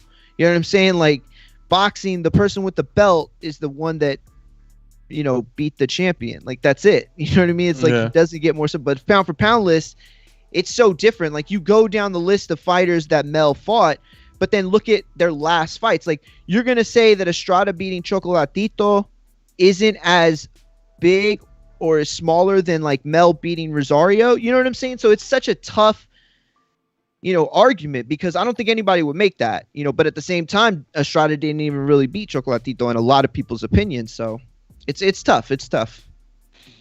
Call him is a tough call.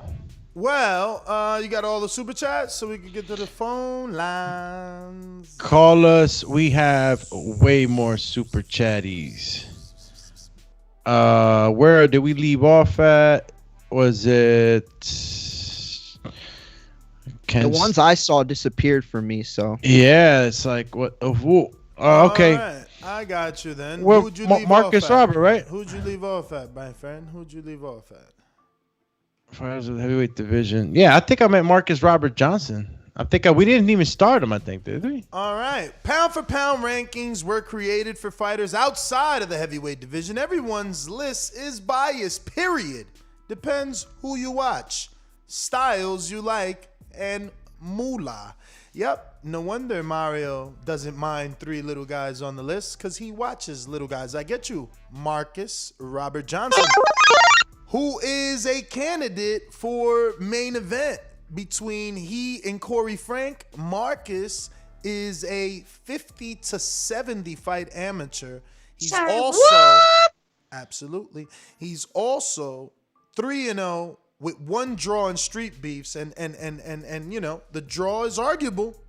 He's taking on Corey Frank, self-proclaimed pound for pound #1, live June 12th, Watertown, Wisconsin. It's going down in front of 400 to 500 people in what is being called the biggest Border Wars ever.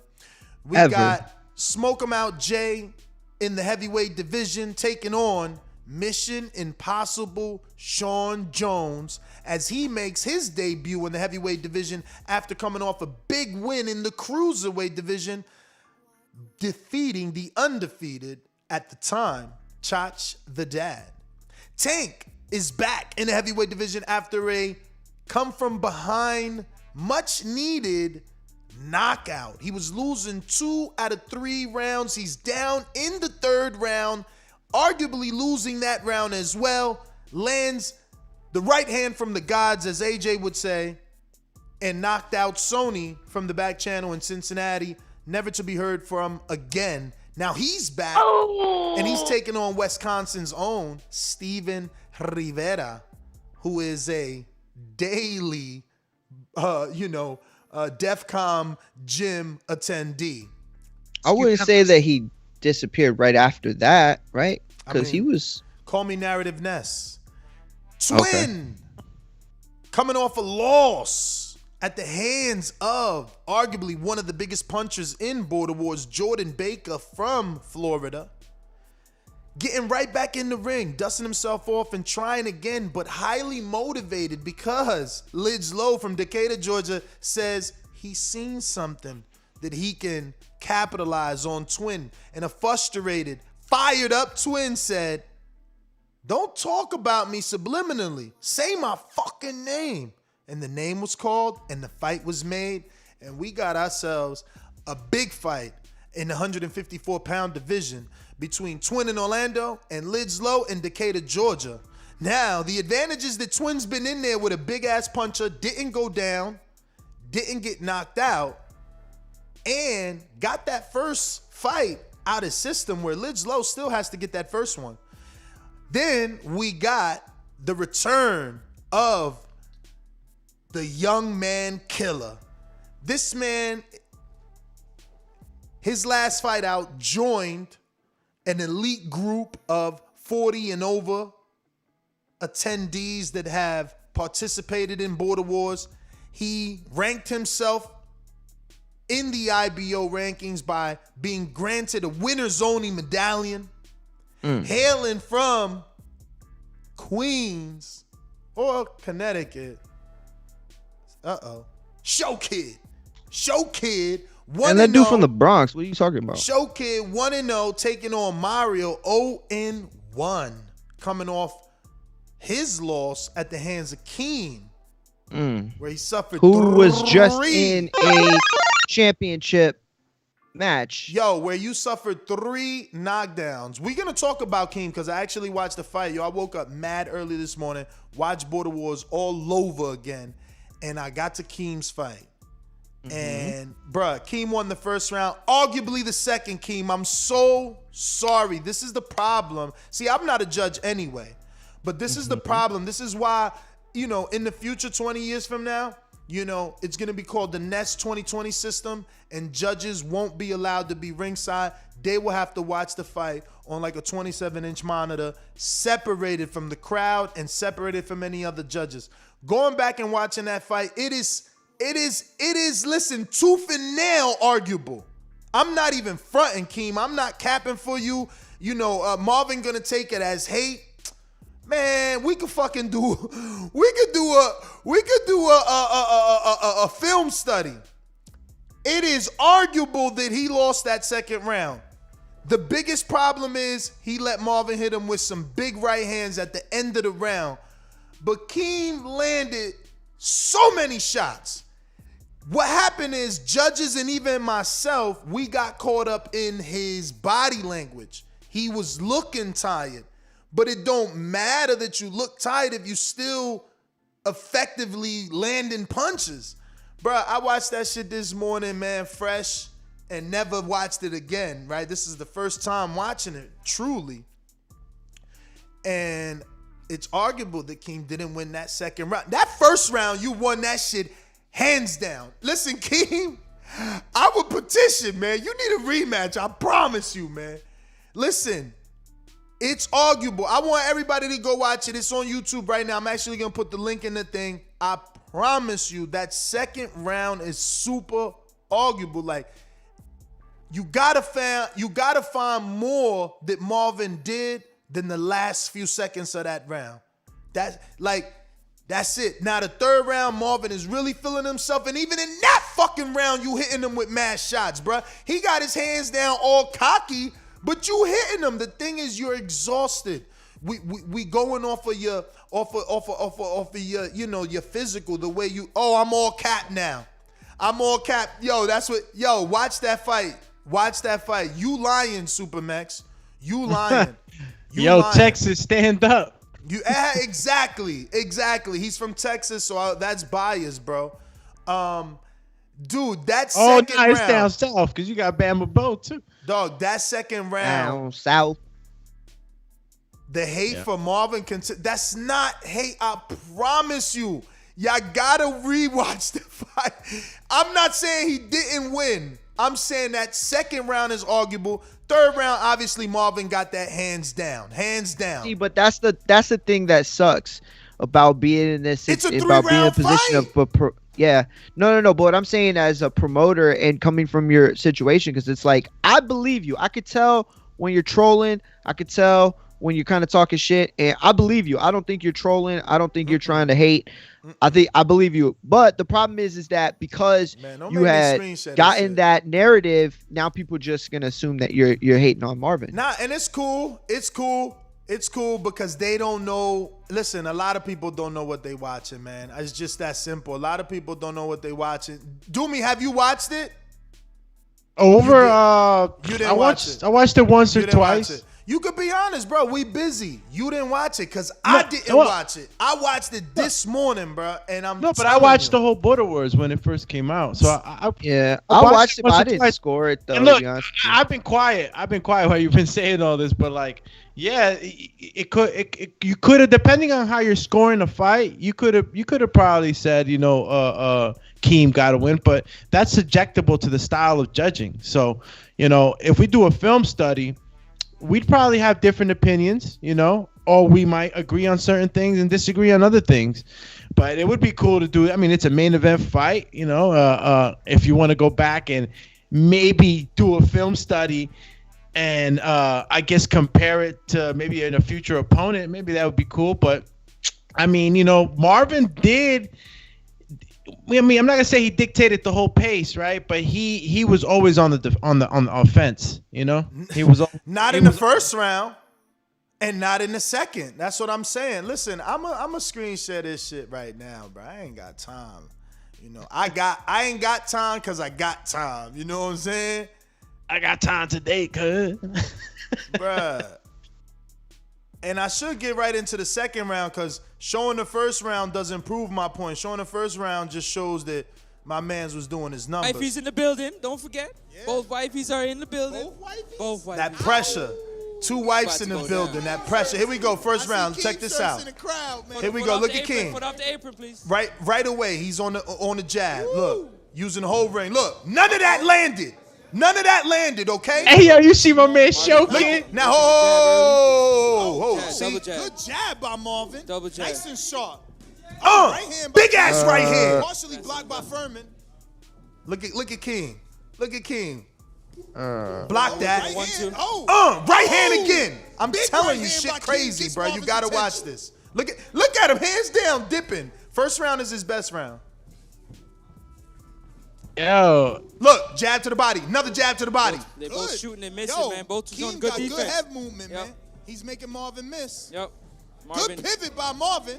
They gotta reach. Keep Showing off. Look. Marvin missed Bro, again. can you turn off the volume on your so I don't hear it right now? Oh shit. Oh shit. If not, that's fine. It's okay. No, it's all good. It's just throwing me off because I'm trying to like. Nah, I mean, I thought it was gonna be cool to get both sound effects. It would be if I could see what you're seeing right now, but I'm seeing it on delay. You right. And you hearing it right away. I told everybody Keem's footwork is not to be trifled with. I told everybody. See, now we don't even know if this is the first round or not. Now we gotta go all the way back. No, just it's turn not it back you. on. It Just turn it wasn't back you. on. It was me. I hit the my wrong bad. button. He had my man Jeremiah Gallegos on and shit. Yo, hey Marvin, you know I'm not hating, but you gotta watch the second round. He told me I love you, Ness. I love you too, nigga. You my biggest star. But that second round, I'm telling y'all right now, this second round ain't no joke. This the first, man.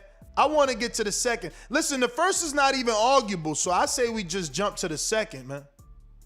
Jump right to the second. He said it's not even arguable. No, it's not. You kidding me? Nah, you tripping, right? Man, I think this the third right here when he hit him with the 2 body shots. I ain't sure. Oh, shit. Here we go. Round number 2 is on the way. Okay, round number 2 is on the way. Let's go.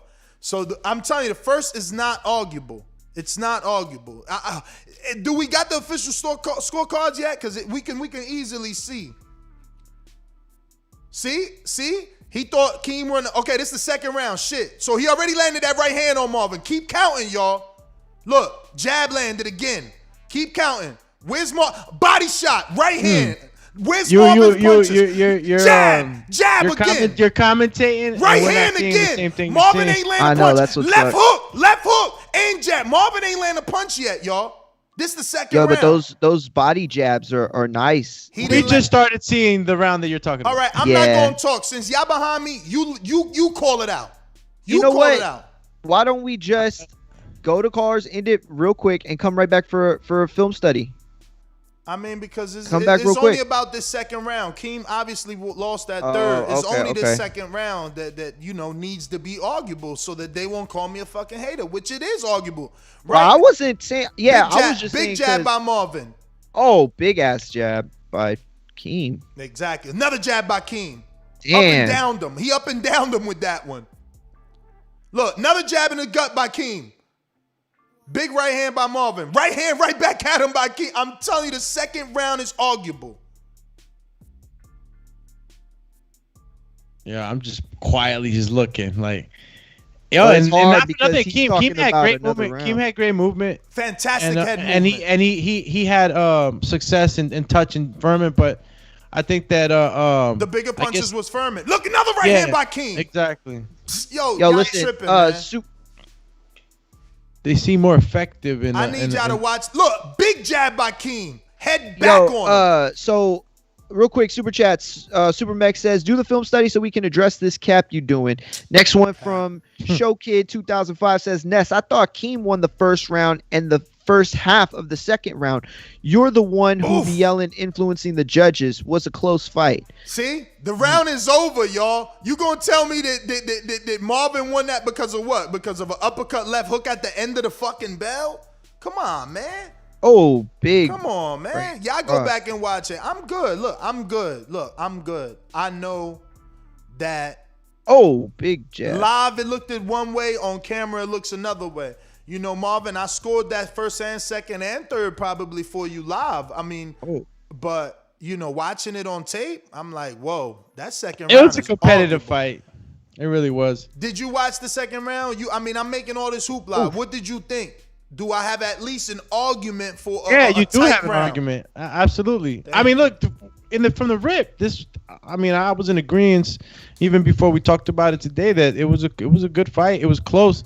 And you know, the movement and activity that Keem started off with in the first round is what you can say, solidified the round for him. It was the movement.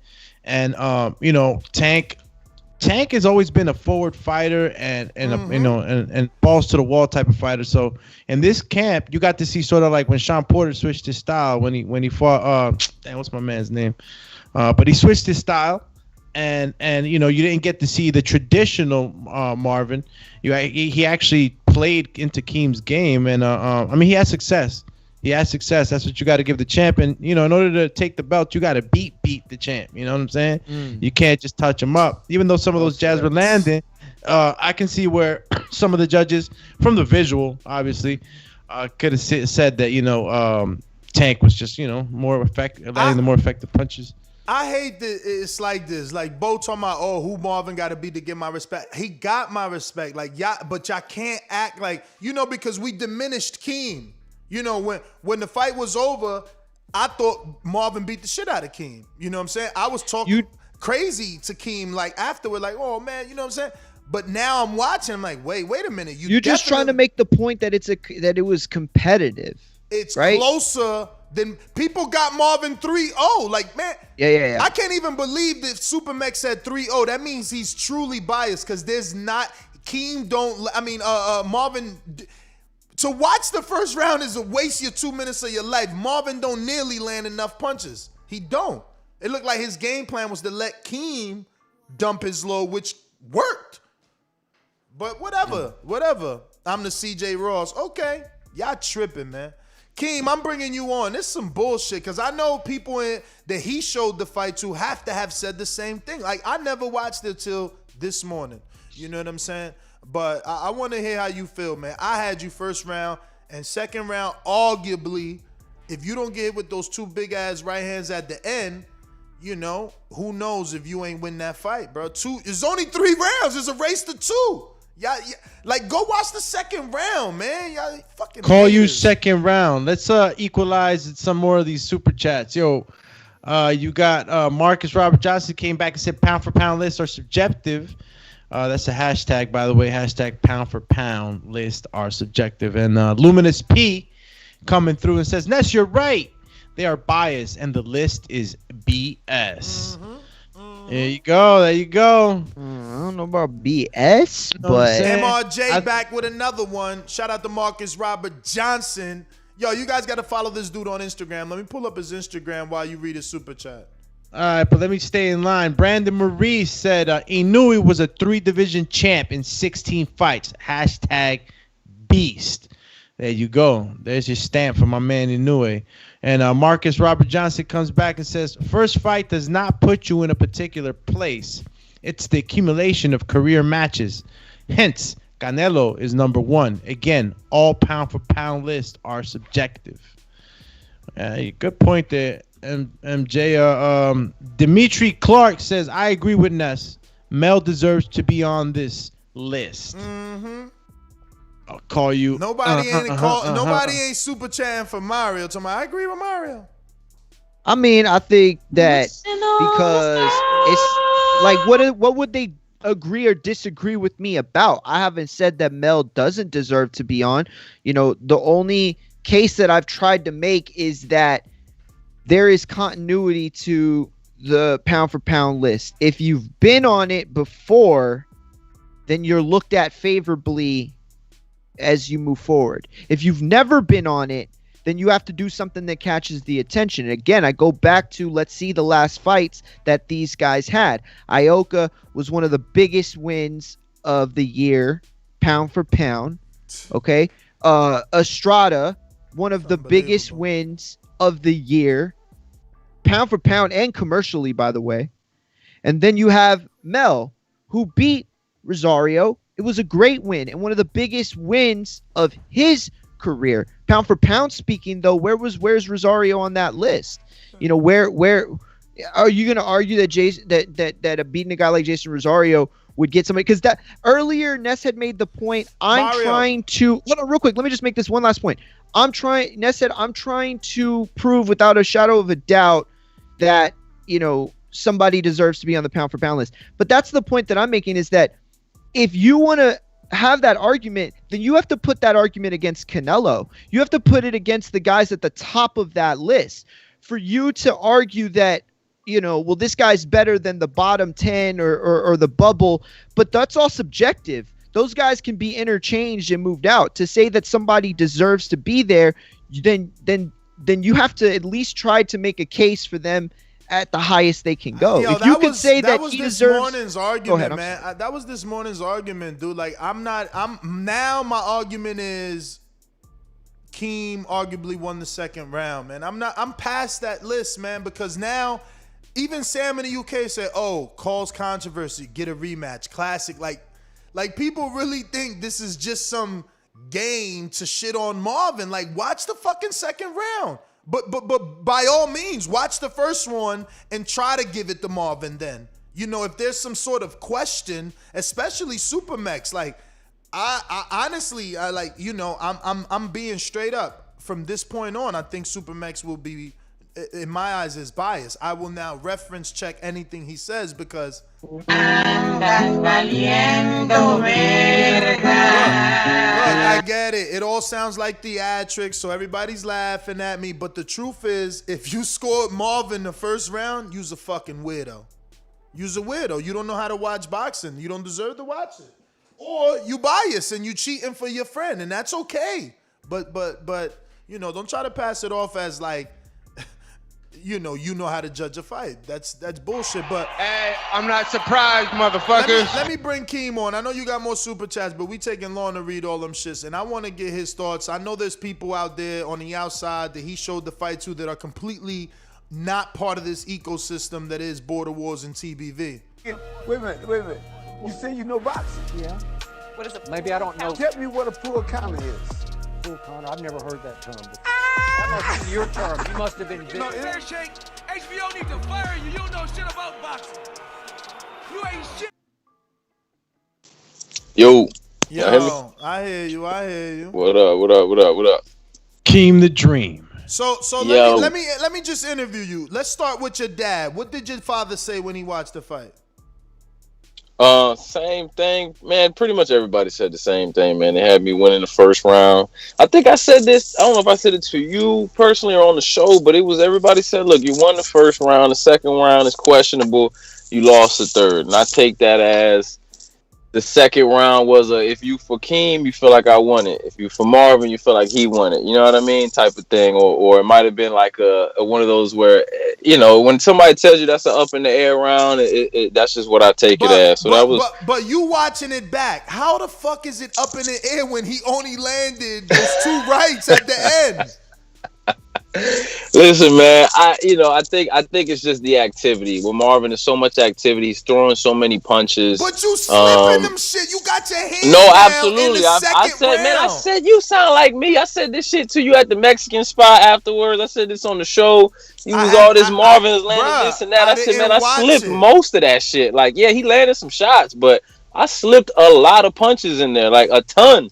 I mean, damn, Marvin is the Energizer Bunny though. He throws a lot of punches, so I can only slip so much, and that's what got to me that third round. But yeah, I've been said that, man. I slipped a ton of punches, but I just think that his activity, you know, he's just so active and kept coming that, you know, people score that. They give him that. Exactly. They gave him aggression, not effective aggression. When you go watch it on tape, it ain't effective aggression. He's making you move, but you making a miss, and you fucking hitting them with roundhouse rights and left hooks. But it's all good. Listen, I didn't know because I didn't watch the tape, man. You think I got fucking 4 hours to just waste? But you mean Washington? You had the best view in the house, ringside. But that you letting Francis hating ass influence you, man. You listen to the commentating. That's what it was. It's always gonna be difficult ringside, especially as the event promoter. It's just, I got too much shit, man. I miss shit. But sitting here this morning at like 5 a.m.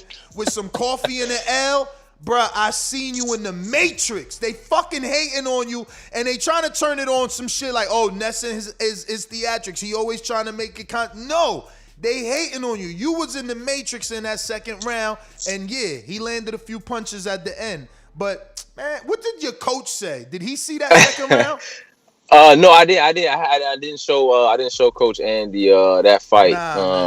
So yeah, he didn't see it. Bro, I just showed this shit live. I don't even understand how people still got like what did they see? How many stab jabs did you hit him with? They tripping.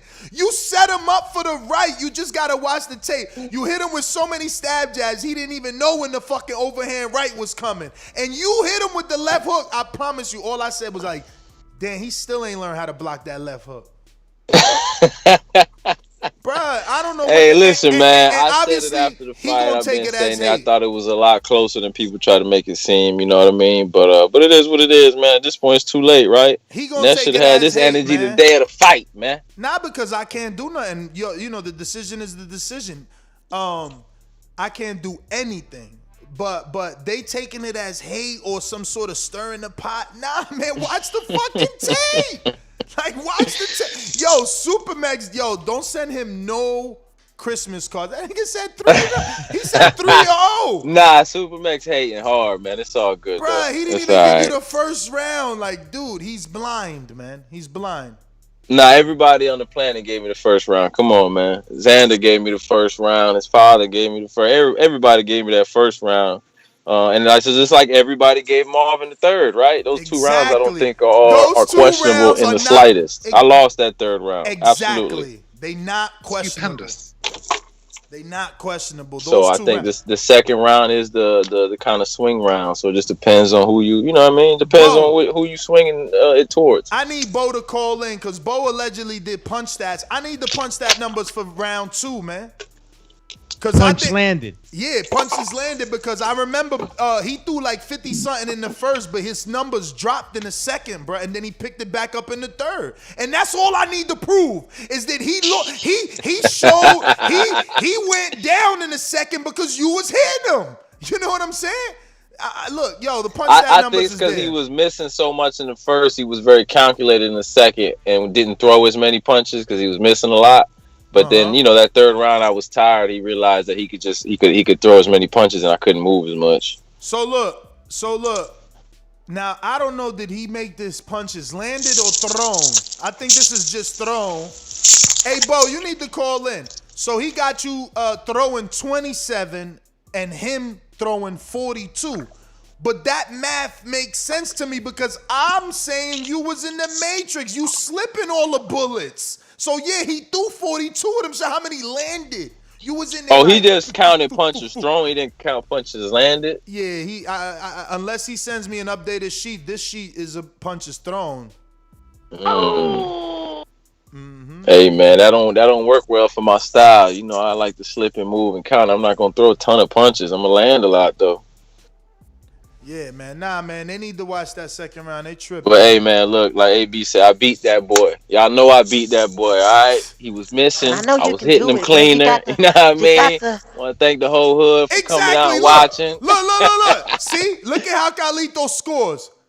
Keem got touched up at the end of the second. So that means you lost the round. You know what I'm saying? He caught me with that little combo right when the bell rang. Yeah, that's it. Yeah, that's it, man. You don't win a round for 2 punches, y'all. Y'all tripping, man. They don't respect the jab, man. It's all good though. But hey, I gotta get back to work, man. All Appreciate right, y'all. Hella stab jabs to the body. Do me, please tell me you back there quietly because you watching the second round over and over, man.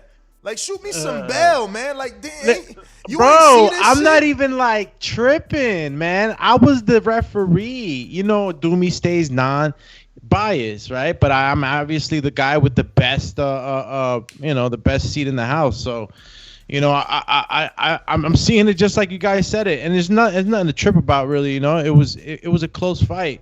You know, my man Keem presented the ill movement, and once in a while he would touch Marvin. Marvin presented that overflow of punches that stays in the mind of the judges. So it's like, it comes down to all style. If me and you are watching a fight, and you know Keem had the first part of that second round, you know, in the bag, and then you know my man Marvin definitely had the end of that round in the bag. What do you think is in your mind fresher as a judge? The last thing you saw. But not the end of the round. He had the end of like the last 10 seconds, 5 seconds maybe.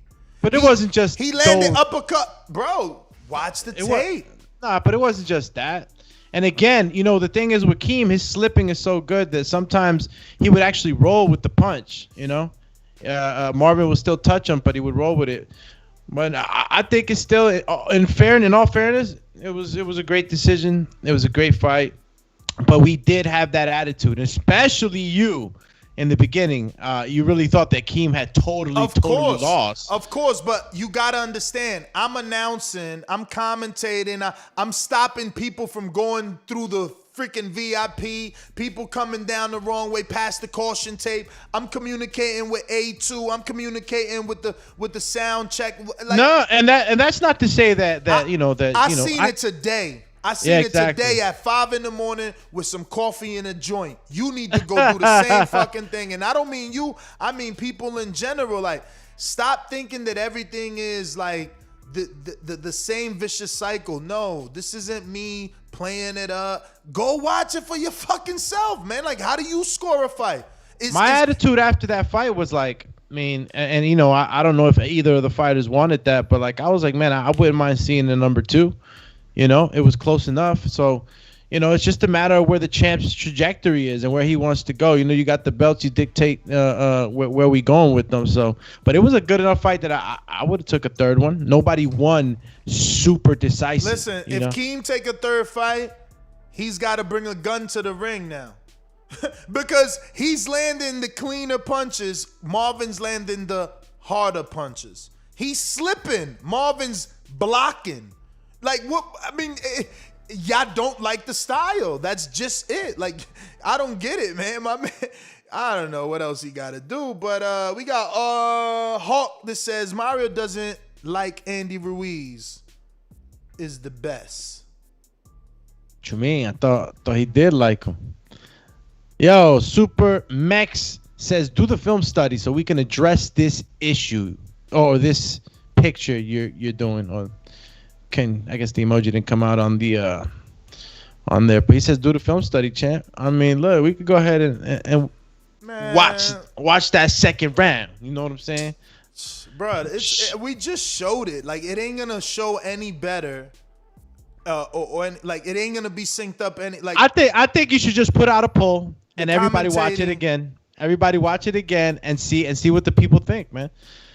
Showkid 2005 says, Ness, I thought Keem won the first round and the first half of the second round. Okay, you read that one. You're the one who be yelling, influencing the judges. All right, that's Showkid. You know, Showkid was at, you know, he was the one that was in the corner of Marvin, you know, carrying the belts. He had just earned his new IBO. He was in the zone. Richard D says, pound for pound should be based on activity and competition right now. Exactly. Competition. And, that's what I'm saying. So when you beat a unified champ, it should mean something because he had to do something to be unified. But what does it mean by right now? Like who you fighting right now, not who you fought back then or whenever. Okay. Oh, okay. Like if you've got guys that want to go all the way back in the resume. He's more like what have you done for me lately type of approach, I guess. Gotcha. Eric Cruz on the super chat says, I agree with Marioski. Finally. And Marioski had your fellow Tejano. Finally. Yo, Troy, what up, Champion Lampy? We got Mark Blake with another one says, great show and interview. I will definitely have to make it to one of your board awards. Are y'all going to have ring girls in the next show? Yes, we are. Yes, we are. Best description? We definitely will. So did Troy join us? I hope he went and watched that second round so we could get this shit addressed. Mario might as well not even be on. Where he at? Border War. I watched most of the Border Wars. But you ain't score it. Like, you got to go and watch it. I'm scoring it because I'm looking for who making mistakes and how we can get these guys to improve so we can put on better shows. So what did you think of the main event? I thought it was all right. It was okay. They was working, you know. I forgot dude's name that was in the main event, but I was skimming through it a little bit. You it looked like decent guys. I really was concerned with Francis, how he was looking. Francis got some heart, and he ain't really scary. He ain't scary for real. He could really get better. Mm-hmm. He got all he got to do is lose some weight. Word, that his stomach sit funny, like he got that shit protrude. He got an ectomorph body. He got an endomorph body, I think. Like, he got long arms and a short torso. Like, he need to stay away from the carbs, from like beans and shit. Like, he got to eat rice, eat salads. How much do Francis weigh? Yo, but ain't it carbs in like lettuce and kale and spinach? Yeah, but they're more digestible than other things. When you eat plant-based carbs and proteins and foods like that, they're more digestible than high concentrated fat. Complex carbs. Yeah, no, not complex carbs, concentrated carbs. Like, concentrated carbs isn't everything for real, but far as concentrated fats and proteins, that's where his diet needs to switch. Like, he has too many concentrated fats and proteins, and it's too hard to digest for his body.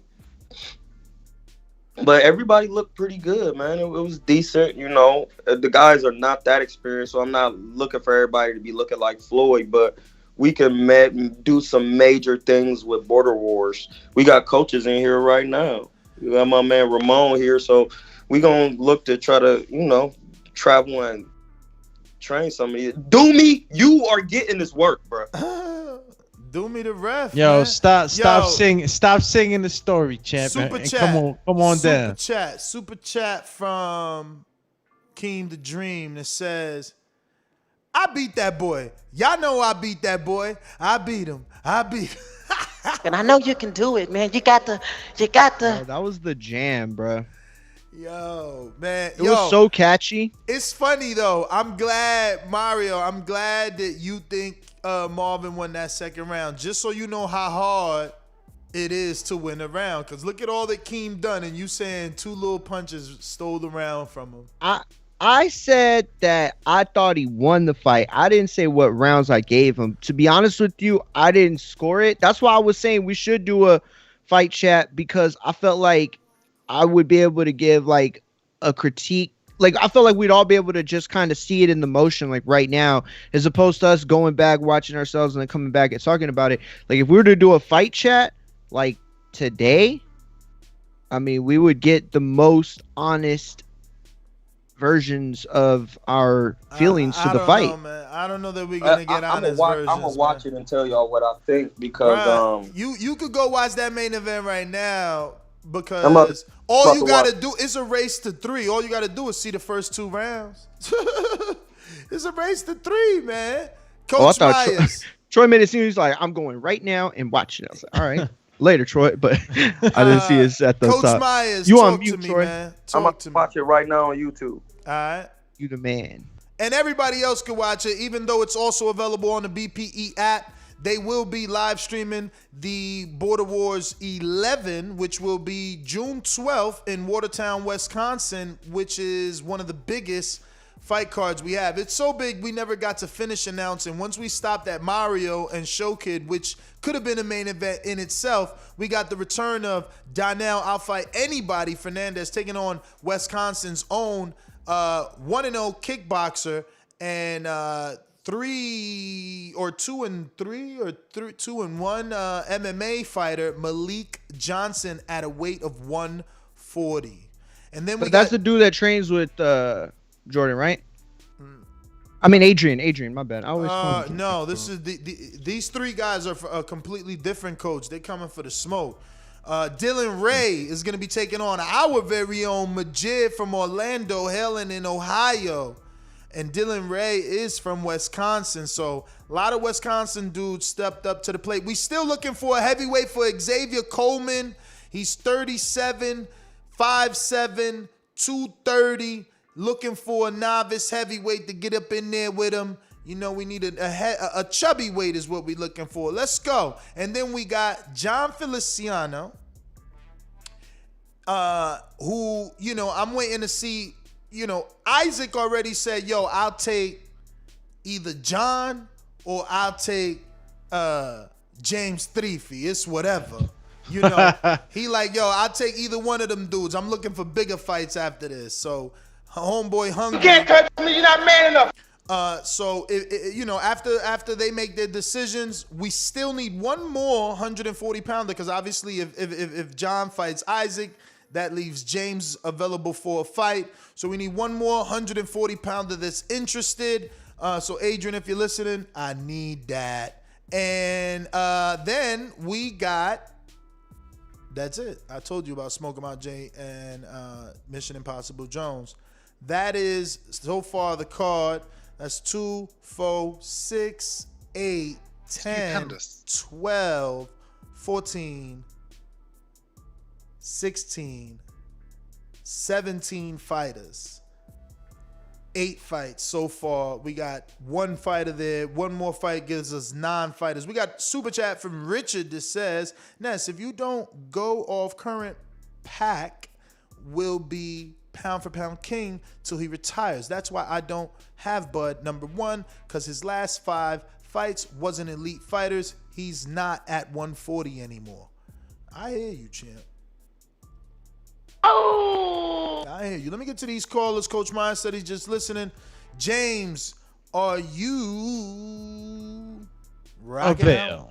Are you rocking out? James, are you available or just, if not, all right. We went to Keem, Natural Wiz, Canada. Holla at me. No Wiz. We going out to Hawk in Maryland. What up? Hawking them down. Yo. Why you coming for my throat, Hawk? What up, Mario? What up, Doomy? What up, Ness?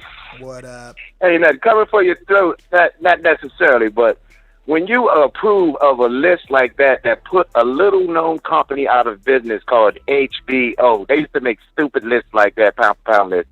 They had Chocolatito at number 1 when Floyd was still out here. Keith Thurman was undefeated. Triple G was Floyd had already left. Floyd had already left. But Triple G was still undefeated, right? Yeah, he was. Yeah, Keith Thurman was still out here undefeated. It was Terrence Crawford was still undefeated and had unified. Terrence Crawford had unified. And another thing, I thought I heard when you was talking about Andy Ruiz, and I'm saying, in my opinion, Andy Ruiz is the best heavyweight boxer out there.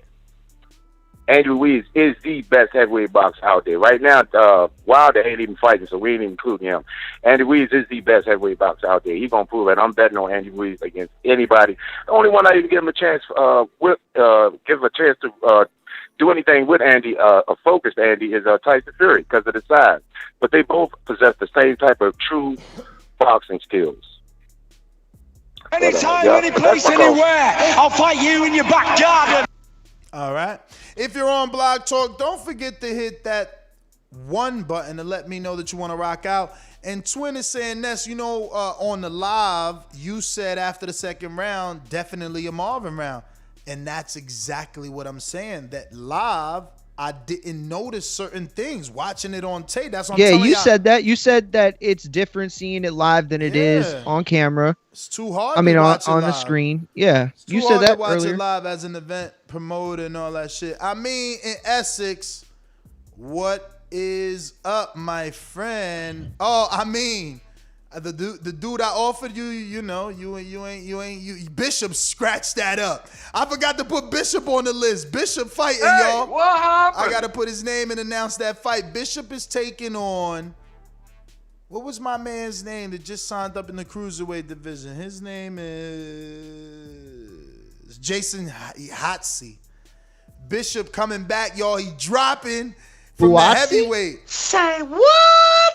Yeah, cruiserweight. He's fighting at cruiserweight now. Yo. So we got cruiserweights moving up to heavyweight, heavyweights moving down to cruiserweight, and he's making his debut at cruiserweight. Hey, Ness, my guy. I just watched the fight, my G. Yes. Main event.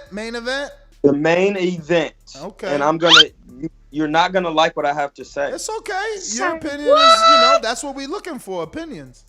Okay, so look, the guy, did he had a tank shorts on? Yes. The reason why did he win? They gave him the fight, right? Yeah, he won. Give me the rounds you scored for him. Listen, they gave him the fight. Give me the rounds you scored for him. I gave him the second and the third. Because listen, I can't believe you gave him that second. I can't believe you gave him the second. It's not that the Taino didn't look good. It's just that Tank looked. When you're boxing, I know this sounds confusing. It's not about how bad you beat up the next guy. Because I done seen a lot of guys beat up the guy and lose. It's about how good you impress the judges. Remember, you ever seen the movies, The Great Debaters? The judges are God. If you impress the judges, you win the fight. Not if you beat up the guy. And that's why people doesn't win boxing. The reason why Damn, well said. Because he looked more in control. The first round, he got hit with a lot of overhand rights from the setup with the jab to the body. But then the second and third, he stayed straight up and dude was ducking his head a lot. You can't be doing that. You gotta be technically sound, shooting a lot of straight punches and throwing, letting your hands go, but staying straight up and using your hands to block. He was ducking a lot, and those opportunities, when he was coming back countering, he didn't throw more than one counter. He threw one shot. He landed more punches in the second round. Like, why are you giving Marvin a second round? What did he do? I just thought he looked more in control. See, that's the thing. Missing punches, can land more punches. So you're not giving him credit for slipping none of them fucking punches then, because my man threw 42 punches, but he didn't land them. Yeah, but it's the amateurs, so they're gonna give credit to who looks like they're more in control.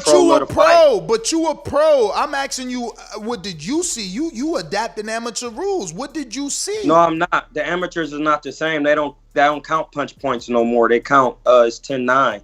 Bruh, amateur pro Keem landed more punches, big right hands, big left hooks. Like, what are we talking? Yeah, but he didn't look stab jabs to the body multiple times. Yeah, like, what are we talking about? Matter. It don't matter. Didn't I tell you what they was gonna say? He only landed the more eye-catching punches. Yeah, but he didn't look in control. Right. Yeah, so you can land all the. That's a big part of the control. That's a big part of it. It's control, bro. I'm telling you, I've worked the amateur corners. They want to look like who in control. Like, any boxer can land good punches. Floyd don't throw that many punches. I'm not no judge. This looking at who's in control. I'm looking at who the fuck hitting who in the face. Yeah, well then you're not judging it right. Who getting punched and who not getting punched? That's what matters. It's about it's ring generalship, and effective aggression. He can't be the ring general when he got the bull. He got to be the matador. That's why the matador's fucking slipping. But then doesn't it turn into, so by your type of scoring, and I'm honestly asking, like, tell me the difference. Doesn't it turn into an amateur way of scoring with points, and then now you're just counting how many punches land, and that's you're not saying that, right, Ness? That's not what you're saying. I'm saying he outlanded him and had the flashier shots. Big right hands, big left hooks, stab jabs, head movement, weaving. Like, what more y'all want? Like, what the fuck? I wanted to throw more punches off the slips. I just said it. He only thought. I watched the whole fight. Bruh. You can't win a fight with jabs. You right. He ain't throw. No, you right. Listen, to the body. You right. He ain't win no punch. You right. He ain't throw punches off the slip, but he threw them off the weave, man. He would weave under, big right hand over the top. He set Marvin up with double jabs to the body. What do you got? But it's all good. Whatever. It is what it is, man. I know you mad because that's I am mad because Puerto Rican. The other dude is Latino too. Y'all with this bias, but everybody trying to find I'm mad. I'm mad because that's the problem in boxing. It's so subjective, this scoring system, that the scoring is dude not literally subjective, bro. It's objective. And this is the thing. It's subjective to what you like and what I like, obviously. I don't go off what I like. I'm going off what exactly is happening in the ring. I have no faith. That's honesty right there. He said, I think the big factor is in the second round is the end, of the round where Marvin outworked King. But that's what I'm saying. You cannot win a round for 10 seconds or 30 seconds. It's a 2-minute round. He didn't win a round off them 30 seconds. He looked... Bruh, that whole first minute of that fucking fight, Keem landed and Marvin did not land, bro. We literally watched He was landing punches, bro.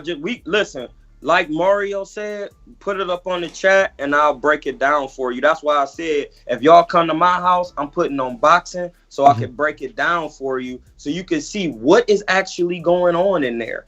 Because when you get in there with me, you're going to feel like you're doing something, but when you're done, you're going to be so dead because you're not really doing anything. You're not landing the punches you think you land. Dude was stabbing with the stick, but you got to stab with the stick, come up with the uppercut, drop down, go to the guts, throw the left. It's the amateurs. You only got 2 minutes. He was slipping, but he did more slipping than punching. Can't do that. It's only 2 minutes. You got to 1 slip and then 3-piece. 1 slip and 3-piece. 1 slip and 3-piece. 2 slips, a 6-piece. You can't be slipping. But I think Ness is right so though. Hold on. So now Keem got to slip and land a 3-piece combination, but Marvin ain't got to land the 3-piece combination and win the fucking Marvin round. Is throwing 4 and 5. 4 and 5 what? Jabs? No, Marvin. Man, y'all ain't watched that fight. Y'all ain't watched that fight. He was landing y'all body ain't watched shots that and fight. everything. Yo, Marvin's right hand was overshot almost every time, right over the top, missing fucking his head. What is you talking about? You better rewind that shit, bruh. And I'm dead serious. Like, people think I'm capping for the show. Like, man, what the fuck did y'all watch? I literally screen share the shit. Like, go away, go back to the docks. Basically, the whole first minute of the second round, my man don't fucking land. What are we talking about here, man? I can't believe this shit. I think, again, it goes back to the subjectiveness of it. People talked about the Marquez-Pacquiao fight, right? And they say, well, Marquez should have won that fight. But they say, and this goes back to what Troy said, it's like you and I just watched that movie, The Great Debaters, the other day, shout out. It's about impressing the judges, and the judges are going to have their version of what wins a fight, and they're going to have what they like to see out of a fighter, because it isn't just who scored the most punches. Doomy talked about it's control, it's ring generalship, it's a lot, who's dictating the pace, whose fight is being fought, all these things matter. They go into it. I think Ness's ultimate point is that regardless of what criteria you use, the ultimate objective of a fight and scoring it should be who did the most damage, who scored the most, scoring types of punches, who landed the best and all that. And if you're the champ, like, you're already, when you're fighting a champ, you're already 1 point down. Well said. Bro, you made that point earlier too. But this is what I'm saying, fellas. That was a good point. And Troy said the same shit. Oh, amateur fighting, you know what they're looking for. Dog, that's why we doing this. We not doing their rules. We doing our rules. We adapting amateur. We adapting semi-pro. We not gonna let the politics of boxing corrupt border wars as well. Now you saying because he's the champ, the fucking challenger's automatically down a point. Like, y'all tripping. But that's just the truth. But you gotta understand who the judges were. Dog, it was professional fighters. You've been whipped into this conditioning by boxing society. Oh, the champ, you got to take it from the champ. The champ, any equal round goes to the champ. It's the champ. Man, get the fuck out of here. That ain't how you score. But what is the use of having your moral high ground on the rest of boxing when you know that this is the way it works? This is the way that things are being judged. So you can have your own, and I agree with you. You're not wrong. But just because you see the way things should be done, you still have to go. You still have to at least admit that this is the way things are. And so, rounds are scored the way they're scored. Like, you can't. I mean, just because you want it to be different doesn't make it so. Brother, all I'm saying is you don't got to bring in the corruption and the politics of boxing into border wars. The champ doesn't have to be up a point. That's Doomy already bringing in, again, his whipped, it's like they've institutionalized this, Doomy. It's like we're trained to believe this way. That's like, and I'm not, and I totally get what you're trying to say, but I gotta let you have an understanding too that it's not that we're whipped, is that that's what's expected, and we're not gonna sit here naive and not know that that's what's expected, Exactly. So it's like, even it's though naivety, you're right. Yeah, even though it's, in all fairness, it's like, what the fuck? Like, that's not the way you're supposed to judge this, But in all fairness, like, bro, that's the champ. You know how the shit rolls. Your cards are stacked against you. So it's like, even if you don't want to bring it to border wars, the thought of that is always going to be in the minds of boxing fans because of here. Wait, you're in heaven. Well, no, but wait a minute. Because what? Because we're in paradise with border wars. We don't need to bring the bullshit. That's what I'm saying. We don't need to give Marvin a point because he's the fucking champ. We don't need to do what they've done to boxing. We don't need it. We don't need it. Nobody's giving him an extra point. Look, this is what Doomy's saying. Ultimately, to be the champ, you have to beat the champ. And that's the truth. Because let me tell you, when two fighters draw, they walk away even, right? Split decision, draw, they go back to their separate corners, and the same is for both, right? But when a championship is on the line and two men draw, even though on the record it's a draw, one of them still walking away with the title. And that's the whole point to this, is that to beat the champion, you have to definitively beat that man. You know what I mean? Mario, and you can get the benefit of the doubt at times, but it's just rare. I'm going to do exactly what you tried to do to me earlier, except you're not successful. So keep learning, Daniel-son. Teach me, bro. Keep learning, Daniel-son. Guys. Show me, Mr. Miyagi. Guys, please don't even listen to Mario. Obviously, he doesn't want to give the man that knocked him down 3 times and beat him any credit or That's a win. the dumbest thing I've ever heard. Why wouldn't I want to give him? I would want to give him earlier. He credit. was giving him credit because of that. I want to give him credit. You don't want to give him credit. You want him to be on your level. Him get into a championship. You want him to be on your level. No, if he is, that guy, then there's no, that's the dumbest thing I ever heard. I want him to be thought of that as, as the best fighters. And it's like, I lost to one of the best fighters. Like, that helps me more than anything. And I said it again, this isn't about Marvin and Keem specifically. I know that's the topic, but this is, I'm just trying to get you to understand what Doomy's saying, because I understand his point of view. Let's just talk champion. Doesn't matter who has it. That person has to be beat to get his title. I think the question you should have asked Troy was not how did you score it or who won the fight. Was that the kind of fight that you could make an argument for either guy to have won? Did Marvin definitively beat Keem without regard, without question? That should be the question, but you're asking the wrong question. It's debatable. Mario, and there you go. It's debatable. It's like battle rap. It's debatable, kind of like, because you leave room. See, that when I fight, I don't leave room. I'm hitting you so hard. Here he go. That oh my I'm not God. Leave oh my I'm God. willing to just go out on the limb and just die for real, like how they be saying, but I'm not willing to do that. But you know what I'm saying? I'm just making sure that I win hands down. I'm not leaving nothing. I'm landing hard shots. I'm digging. I'm throwing combinations, whatever. You know what I'm saying? You can't leave it up to the judges. You either got to stop the man or definitively beat him every round. I want to screen share this shit again. I'm pressing play now. Do y'all see it? Oh, y'all gonna be sick. I'm sorry, I'm going to you right now. We ain't gonna wait. We gonna go straight to I don't like this view, but actually this view will work if I eliminate everybody, right? Yeah. So, I mean, what up, champ?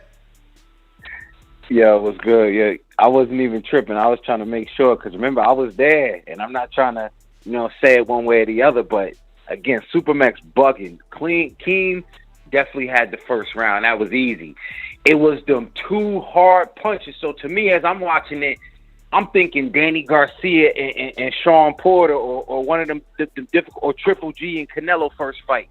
It's one of them fights where you like, yo, Keem. It's the continue. Some people might have grabbed the continuation off them punches, and to me, I don't think it's a fair sense of judging. But the continuation off the end of the second round into Marvin's, more aggression into the third round. But just, it was a good fight overall, and I think it showed that Keem was working, and he did make Marvin fight a different style. I think he was saying that from the beginning. So definitely a good fight between the cats. And as far as the pound for pound list, man, I never liked pound for pound list, but yo, Mario, you got how many Japanese cats you had on your pound for pound list? Just quick question. It was one. Just one. Inoue. Everybody like Inoue, man. Inoue, right? Yeah.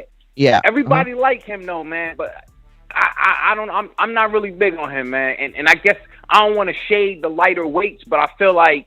That's why we fell in love with Chocolatito, and look how he ended up. Cause I ain't hear nobody talking about Estrada when Chocolatito was supposed to be the man. When I was still throwing him under the bus. So it's hard for me to judge with them little guys. I don't like putting them on the path. I'll swap him out with Clarissa Shields, and I know people probably think that's ignorant, but that's on me, man. That's my call. All right, let me get to the rest of these callers, man, because we've been wilding with this topic. Let me hit you with this last one that we had up here. I mean, we had two super chats that came in when y'all was going in hot. Richard D says, Ness, if you don't go off current... Okay, you read that one. Boxing Expert was the one that was last. Mario, that dude that orders tacos with no hot sauce. Mario, you that guy that orders tacos with no hot sauce. Oh, fuck no. No way. I gotta have hot sauce on my tacos. I didn't know it. I didn't get that at first. I was like, wait. Yeah, he threw me off. Also, shout out to La Gata. Meow. He still ain't on the list. Ha ha. Doomy. Play some kitties. Finesse. Yo, Boxing Expert never misses a beat on Charlo, man. Yeah, I think that was the last one for now. The one thing I learned is like taco means something different, like where you're from, right? Like where I'm from, you used to talk about tacos like a breakfast taco. Like we don't really talk about like taco. I mean, I guess like crunchy shells or whatever, but it's like potato, bacon, egg, and cheese or carne asada or like babaco or whatever. Man. You know what I mean? Like it don't matter, but that's like a taco. Some people are like, oh, taco, and they talking about like lunch taco type stuff. I just got like a crave for tacos now and shit. Yo, real quick though, Ness, I know you're about to hit the plug. Richard D also said, "Yeah, tripping. This is like Gabe versus Jacobs. I agree with Ness." Oh, Gabe. Oh, okay, got it. Yeah, this is like Gabe versus Jacobs. Yeah, he talking about tight. Yeah, he talking about tight. And for anybody watching, this is the first round. This is the first round that you're seeing right here. But I'm gonna go back to the callers, man. I just gotta share it because I don't gotta defend it. The tape is there, man. I just don't look. Look at that. Look at that. Oh my goodness. Yeah, Jordan Carter said that he just sent you your IG who won. So he just let you know who won on the IG champ. And he want to do it on the, you know what I'm saying? All right. Okay. Let me go out to Liz Low. And this round one, that's why I ain't even like, I don't care because I know he won that round. Everybody's saying that. It's round two that y'all obviously need to look at. Get your ass in the ring and swing, man. My man stab jabbing. Look at that big ass right hand. Come on, man. Y'all tripping, man. Tripping. Up here. You gotta get out think about it. Left hook.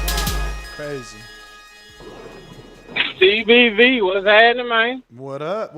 You see what's going on, man? I mean, you gotta kill somebody to get a win in this motherfucker. You better be careful. Oh, I plan on it. Don't worry about me, champ. Ain't gonna be no goddamn this shit right here. Oh, but anyway, shout out to Baldy. You know what I mean?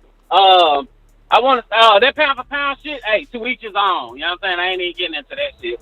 But as far as the border war shit, I'm gonna have to. You know, I'm driving right now, but when I get to my little destination, I'm gonna check it out again. Hey, shout out to Keem and goddamn Two Belt Tank and Adrian. If you listening, bro, I'm finna be in Wisconsin. I'm trying to get some work, so check your IG. I left you a message. And Border Wars 11, get your ass in the ring and swing. TBV versus Wisconsin. Let's get it in, man. Shout out to everybody. What's up, my night? Twin. I'm coming, folks. I'm out. All right, so right now at least I know the timestamp. 2:40 is the end of the first round, and we at 2:41. That Marvin body shot. Yeah, and that's a replay though. So Dug that. You know what I'm saying? It's like What the you mean? only body shot. Big right hand from Keem. Exactly. But right now we at 2:41. So it's around 2:42 that round 2 starts, just in case anybody wants to jump. Now, this is the beginning of round 2. Look, big right hand.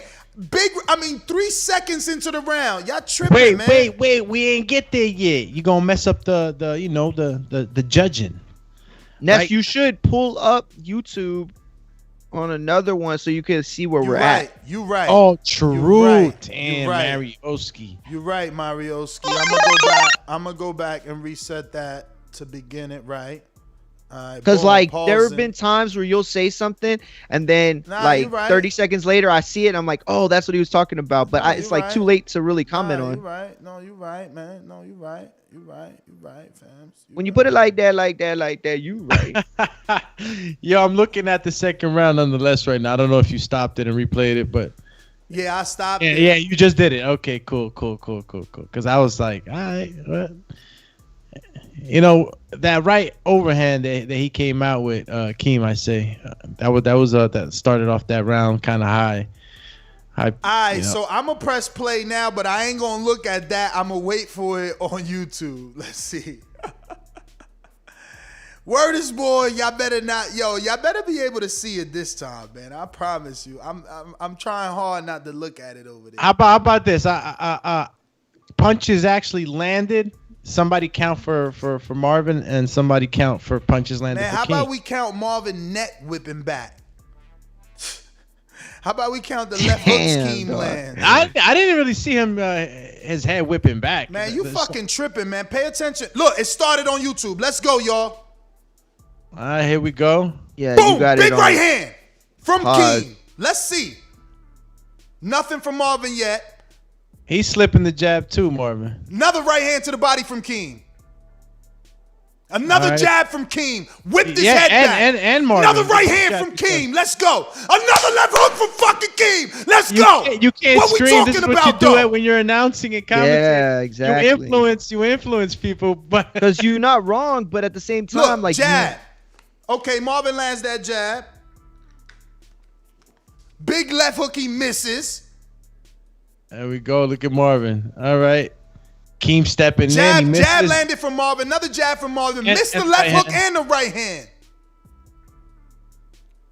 There we go. They both kind of like trying to get to their target, but okay, big Marvin jab gets by there Marvin. first. Another jab, another right, and then overhand right. Jab by Marvin. Another jab by Keem. Feinted to the body, jabbed up top. Another jab by Keem to the gut. Right hand misses on it, lands on the shoulder. Another right hand by Keem. Let's go. It missed. It didn't hit. Not that Some second of these one. punches you're calling for Keem though aren't landing. Second right hand, bro. I said the one landed on the shoulder. Oh, okay. All right. Keem parries that jab pretty good. Marvin's so athletic. Lands a jab. Keem lands a jab. They both landed a jab on the second time. Another jab to the body. Another right hand. Another right hand. Beautifully Why done. we not saying Marvin landing right hands though? But somehow he fucking won the round. Fuck out of here. Y'all biased. Another jab from Marvin. Keem. Even though they both hit each other there. Body shot. Look, he missed that right hand. Another jab. 1, 2, 1, 2. Another jab. Keem throws Keem with the right hand on the ropes. Another right. Another by right. Look, and that's it. Uppercut, left hook. That's it. Somehow he won the fucking round. Somehow now he that won you're the a little round. more calm, I hope you are.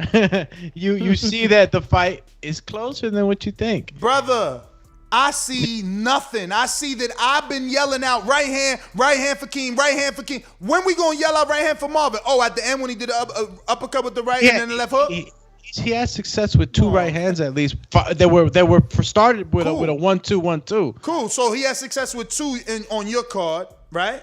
And are you counting the hook, the uppercut, or are you saying two straight rights plus the uppercut? No. I'm just referring to the right hands. Like from what I saw I know now, I he had referred, at least two good right hands. And that's cool. But I referred to at least 10 from fucking Keem, though, right?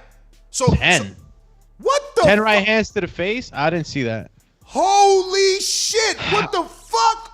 Man, I'm not gonna lie. I'm done, man. And here's the I'm problem. done, Listen, man. I'm not even arguing this shit let me no more. let me just say this. Shit is retarded. I'm not gonna lie. Looking at this round the way that through Ness's eyes, I can see the point for Keem for sure. The problem is this. I don't know how it because Ness is influential. Ness is very influential, right? And that's the problem is like sometimes he's so intense that it's like it gets my intensity up. So am I reacting to some of these shots thinking, oh shit, Keem took that round undoubtedly, or is it that Ness is pumping up shots that I wouldn't have necessarily thought, counted as much? I don't know now, and that's the whole reason I wanted to do a fight chat so we could, start from scratch and really look at it. But that's tough. I see where Ness is coming from. I do. In a way that I didn't before. Does this mean we need a number 2, champ? Cut it out.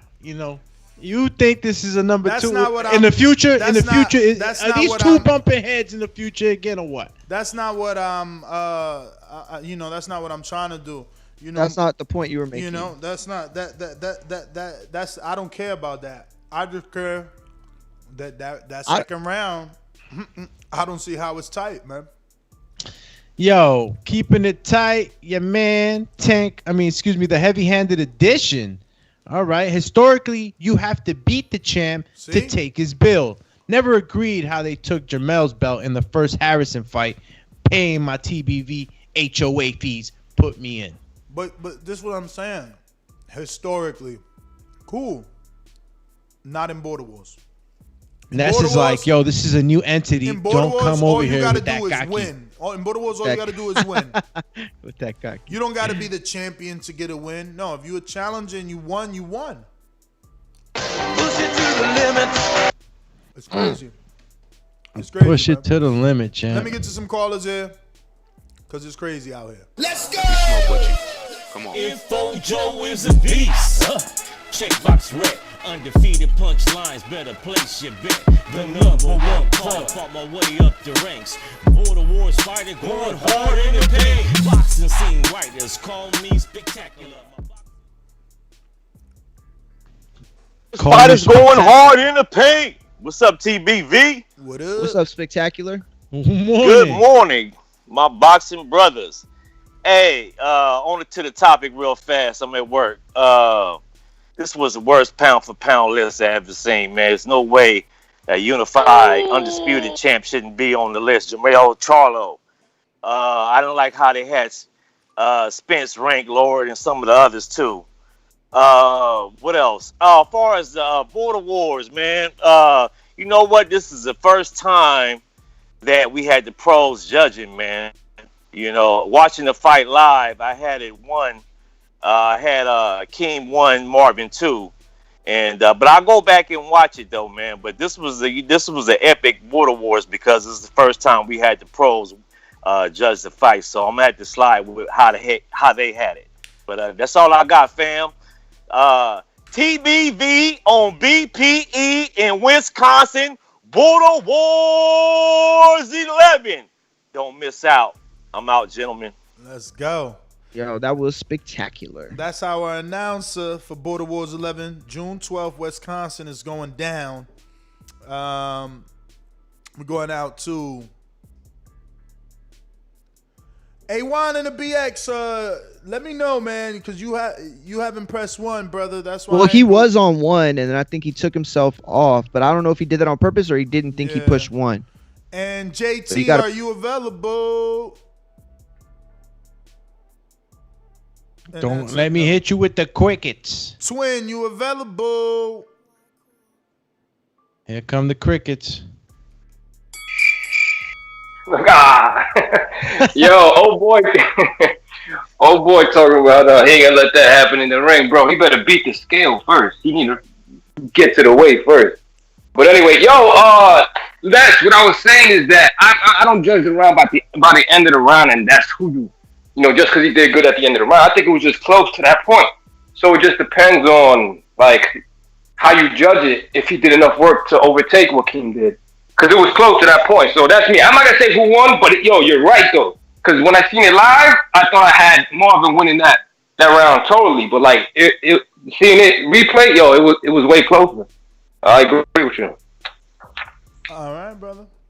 And that's all I want, man. I ain't saying Keem won. I'm saying, bruh, like people tripping out here, with this 3-0 and he bodied them. Like, bruh, watch that shit, man. Watch that. That's crazy though that boxing gets no credit, man. Like my man slipping, and it's funny because that's what trainers want you to do. They want you to slip. They want you to weave, and that shit takes mad energy. You know what I mean? To duck, you got to be working on your legs. It takes stamina. And here this dude did all that and then some, and it went unnoticed. So interesting that you come across like a nice guy, but you're really a piece of shit. Hey, with that comment. No, that was a piece of fuck you. That was a piece of shit. We're doing live TV. Man, I don't care. What you gonna do about it? I'll kill this mother. Why do you have to talk like that? Well, I'm talking to you the way I want to talk to you. You have a problem? Turn off your station. I'm the best ever. Yo, what's up, Ness? What up? I just finished back. So y'all just watched the King fight, and they talking about Marvin bodied King. I'm just saying that second round is very, very close. I was in the corner right there by you, so I think, like I talked to Marvin. I think King won the first round, personally. The second round, I think Marvin came at the end, and the first minute was a little tight, but Marvin took it at the second round, and I think Marvin beat him the third round. So that's my opinion. So it was not no wash or anything. King was in the fight the whole entire fight and stuff like that, but Marvin was I think he was landing the better work, was more effective, had the better game plan and stuff like that. King was over slipping and stuff like that, and he could even tell you he tired himself out with that. So it was a good fight. Could it be a rematch? Absolutely. It'd be a better fight, the next one, from both of them and stuff like that. But it was not no wash, though, at all. King was game. Marvin was game, and it became a good fight. And Marvin took the fight. My argument is, and obviously thanks for calling in. My argument is that I don't think that second round was as close as people think. I think that, fuck, man. 3 seconds in, Keem whacks him with a right hand. He painting the fence on him. He hit him with the feint to the body, jabbed him up top. He whips his neck back. He lands left hooks. Like, this is the thing. Why can I call out so many shots, and we could go find timestamps and screenshots for them, but y'all telling me Marvin won the round. So okay, how many motherfucking right hands did he land? Send me some pictures. Send me some timestamp. Cause I bet you I watch it, I could start calling out timestamps every time this motherfucker lands a right hand. Like, we just watched it live. Why wasn't y'all saying, oh, Marvin with a big right hand? No, Doomy says, yo, he landed like 2. So how many times did I say, look at that right hand, look at that right hand, look at that right hand, left hook? Like, why Marvin ain't land the left hook? Like, how did he win a round and y'all not calling out shit that he's doing except, what happened? He landed a jab. He looked more in control. This dude he's still scoring for looks, man. I'm scoring for punches landed, man. That ain't how boxing works. I know. Yo, boxing expert says, bro, I'm no 168 pounder. Bro, I would've, could've, should've, bro. Translation, meow, meow, meow, meow, meow, meow. Laughing my ass off. Kitty sound. Kitty sound to me. Oh man. Hey yo, did you get to Richard D? No, I didn't. He said, name Inouye's and Charlo's last 5 opponents. Who's better? You can't do that but unless you that's know his division. You know? Yeah, that's not the way it works though. It's like if Mel wasn't on, okay, so then let's do it that Mario, way. Then. I'm not, because you take everything I say or do, I said teach me why. I didn't say you're lying. Teach us why. No. Because if the pound for pound was based on the entire encompassing of a career, then I forgot who said it, but they said it earlier, Manny Pacquiao should be pound for pound number 1. The problem is that you have to look at a fighter who's gotten themselves in the pound for pound list and see what they've done since then. Have they challenged themselves? Are they fighting, in different weight classes? Are they challenging for titles in different weight classes? What are they doing to remain pound for pound? So for Mel, it's different because you want to look at his last 5 fights, but he was never in the pound for pound. Like, at what point in the last 3 years did he put himself on the pound for pound list? Like, the argument is that his entire body of work, he deserves to be on the pound for pound. The other side of the argument is that guys like Inoue and Josh Taylor, who were there the last several years, who have they been fighting since? That's how you should look at it, as opposed to, well, let's go through their whole entire career. But he was never on the pound for pound list to begin with. Yo, is that a Tony Weeks shirt? Call me Tony Weeks, huh? What? Damn, the bro got the blood on him and everything. That's crazy. Where'd you get that from? All right. Shout out to proboxingtees.com. Oh shit. All right. They make him want to do me. That shit fire though. Covered in sweat. Yo, I just caught the Mario, the get those Doomsday blog 2 talks. fight. I'm going to I got you. Long Beach. I think. Yeah, I'm going to Long La Beach. Playa Larga. Long Beach in the house. Yeah. Don't get hit with the quickets. Yeah, man. Y'all can hear me? Yep. Yeah, we hear you, champ. Hello? Okay. Yeah, you there? Yeah. Yeah, I'm there. I agree, man. I kind of think it should always be fair. But it's always left a bad taste in my mouth when it's a debatable fight and there's been a standing champion, which Marvin is, a long-standing champion. And I just really liken it to the Jermell versus Harrison fight. Because I didn't, even though Harrison might have slimly took that fight, the first fight, it was too close to take a man's belt that had been there for that long a time. That's just how I personally feel. I feel it's debatable, it's subjective. As far as the rankings go, atrocious. I don't know how we have Usyk over a guy like Errol. I'm confused, man. Inoue over Bud. You guys got to educate me, because maybe I'm not educated enough, and that's fair. I'm willing to take that. I need to know the guys Inouye's fought. And many people will tell me, you don't know who he beat. You don't know the divisions he came up in. Well, shit, if it's not on TV and nobody talks about it, how am I supposed to know? Whose fault is that? That's not my fault. That's boxing's fault. That's really my call, man. That's all. Hey, Ness, put me in. That's my fees, bro. All right. But that's the thing is it. That's the point that we've made for years. It's like, I get that. And JP's not wrong, but then how is that the fighter's fault? Like, this is boxing. Like, this isn't like, oh, boxing if you fight over a certain 90 weight. seconds. This isn't boxing if you can sell a certain amount of pay-per-views. Like, why not? Why can't we give these guys credit? Like, why can't we look at these guys as every bit as talented as, the Canelos of the world and the Spences of the world? Because they fight at a lower weight class that doesn't get American TV, because these guys fight on Japan airwaves. Like, we have to punish them, or they're not as valuable fighters, or their jabs aren't as crisp, their defense isn't as good. You know, that's I don't know. That's just go. I'm gonna stop.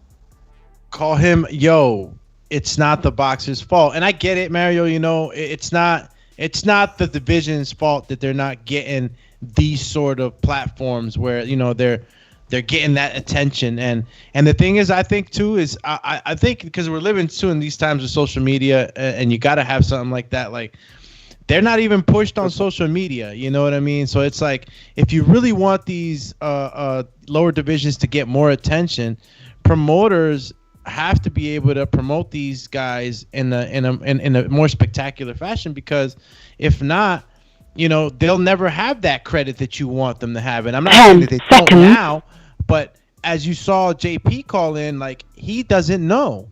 And if they're not getting put in certain situations, it's not his fault that he's not able to see those things. So it's like, every time personally, when I see that there's a lower weight class a fight announced that is big, it's not that I don't get excited. It's that I don't feel the same way that the fight wasn't promoted to me in that same fashion. Do you understand what I'm saying? And it may be just because I'm not following those divisions at all. Maybe you know, that's one of the stigmas to that division, that not many people watch that. They prefer the heavier divisions, 147 pounders and up, 130 pounders and up, whatever you want to say. But when you get into like that 115, you know, people really don't know. You know, people really don't know, and I think that they just got to get educated on those divisions more so that they could appreciate it more. Word. And that's the thing too. Like, Ness talks about it sometimes, and you know, I see people in the chat that'll say it every once in a while, like, oh, you know, this is like the, you know, hipster, like, official take on it. But it's like, that's not what it is for me at all. Like, I love the lower weight divisions because, like, I have some of the most fondest memories watching boxing, you know, Azteca or Telemundo or beIN Sports, like these, you know, channels that I understand the East Coast doesn't have or didn't have back then a lot, you know, and guys like Ness weren't able to see it, you know, but I got the chance to see it, you know, at midnight on a Saturday. You know what I'm saying? I got the chance to see these cards in like deep Mexico, where it was like, you know, 3 titles on the line, and they're like flyweight, bantamweight, you know, junior bantamweight. Like, I got to see those cards, and they were excellent fights. Like, these guys never disappointed. The Hernan, Tyson Marquez's of the world, you know, Edwin Soto's, these guys just continuously put out great fight after great fight. Man, I'm trying to think of the Hawaiian kid, Ness. What was his name? Shoot. Shout out to Marlon So Icy Sims. Thank you for the shirt. I received mine at Border Wars in Dallas. I just think it's funny. Maybe I'm gonna fit Mario's stigma now and be truly an ignorant person with this next comment or, you know, thought of, but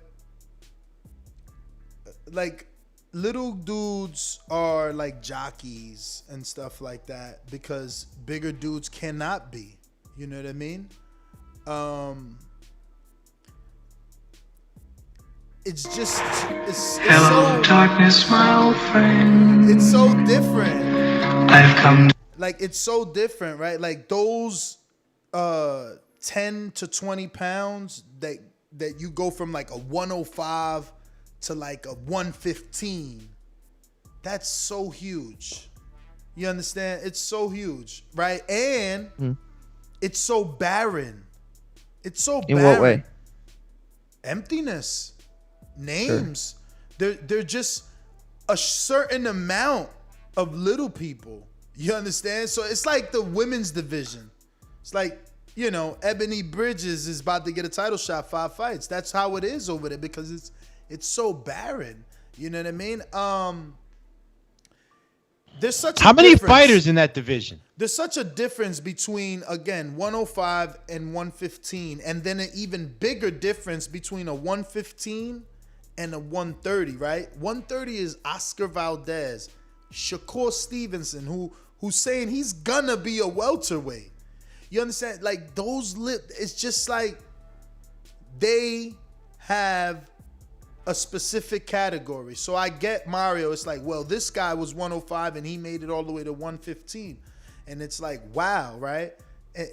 But is it really? It's he probably jumped 3 divisions, but it's only 15 pounds, which for a welterweight is 2 divisions. You understand? So it's this, overhyping. And again, I blame HBO. Why? One. I'm getting because of the chocolatito. Oh, my bad. Yeah, because no one was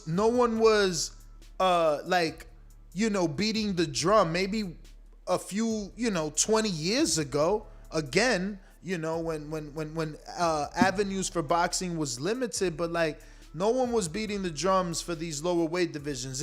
You had to at least be 115 to get some TV time and recognition. You know what I'm saying? But Dan, then is that the honest truth that the lower class weight divisions have that issue getting on TV? Like, you said that there's a few guys. Yeah. It's like if the attention of that division is only on but a few guys, the other guys, that are, contenders or even prospects are not getting that attention. I had to watch the whole division in attention in its entirety. Doomy, I had to watch Chocolatito at like 6 a.m, maybe American Eastern time on maybe ESPN or Stolen Link one time. Like it's ridiculous. It's ridiculous. And then when you watch the Takanas or Nakatanis or whatever, you know what I'm saying? The Shinobis. They don't even do what Americans do and what UK does in Australia, right? So Australia will have their live, and then they got a Deportes. No, Japan is just like, nigga, fuck you. You want to watch it? You watch it. It don't matter what's being said. Nothing. It's crazy, bro. Until I agree with you. Things, we can agree on that. The lighter weight classes are severely underappreciated, and they're severely undervalued, and they're not given those spotlights. And I think that the argument that I try not to make that often kind of comes out is like, so then guys like a Chocolatito, like an Estrada, who are able to break through those barriers that you talk about, I think that more significance should be placed on that. And the argument would be, well, to keep all fighters the same, and I get that, and I don't want there to be like this grading curve for the smaller guys. But you look at a guy like the big fight at bantamweight, right, is Inoue and Casemiro. Like, think about these two guys who Ness knows because they've demanded his attention. They got on ESPN. Casemiro got on PBC. He's been on some of the biggest PBC cards. Like, he has continuously been represented as, like, when PBC rolls out their really good cards, he's always on that card. They always talk about his fight because they know he's going to bring a show. But he has demanded your attention. He demanded that you watch him fight, that his name, and guess what? Ness does know his name. And I promise you, an Inoue Casemiro fight is not just a huge fight, but Ness would pay attention. Guys like Ness would have to pay attention because it would be on ESPN. It would be on Dazn. It would be in a premier spot. And those two guys have earned the reputation that they have. You look at that weight class, right? And it's bantamweight. You have Inoue, you have Casemiro, you have Rigondeaux, Donaire, Kid Khalid, the Yafai or whatever. I don't know how you say it. The kid from Britain. Zolani's in that weight class. There's a lot of Manuel Rodriguez, Liborio Solis. I mean, there's just so much deep depth in that division. But again, it goes back to the whole point of Ness saying that these guys aren't paying attention to. Rashid Warren has been on American TV. He's ranked 24 in that division. Like, I don't know. Call them little divisions. Have you been reading the comments, Mario? I'm not even saying that. Exactly. Yeah, they're going ham. Exactly, call them ham sandwich. It's just hard, man. It's hard when you know. He made a lot of good points though. It's hard when you know that these are not average sized men, gentlemen.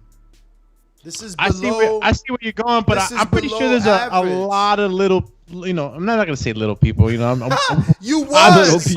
Obviously, we're clowning right now. But Doomy, no, you wasn't clowning. There's you a whole wasn't. bunch that of was short natural. people out there that are gonna give the respect to that division. So it's like if we get into freaking statistics of how many people are like 5'8" and under, you know what I'm saying, and they are boxing fans also, like I'm pretty sure there's a big number, and I'm pretty sure that they watch these fights.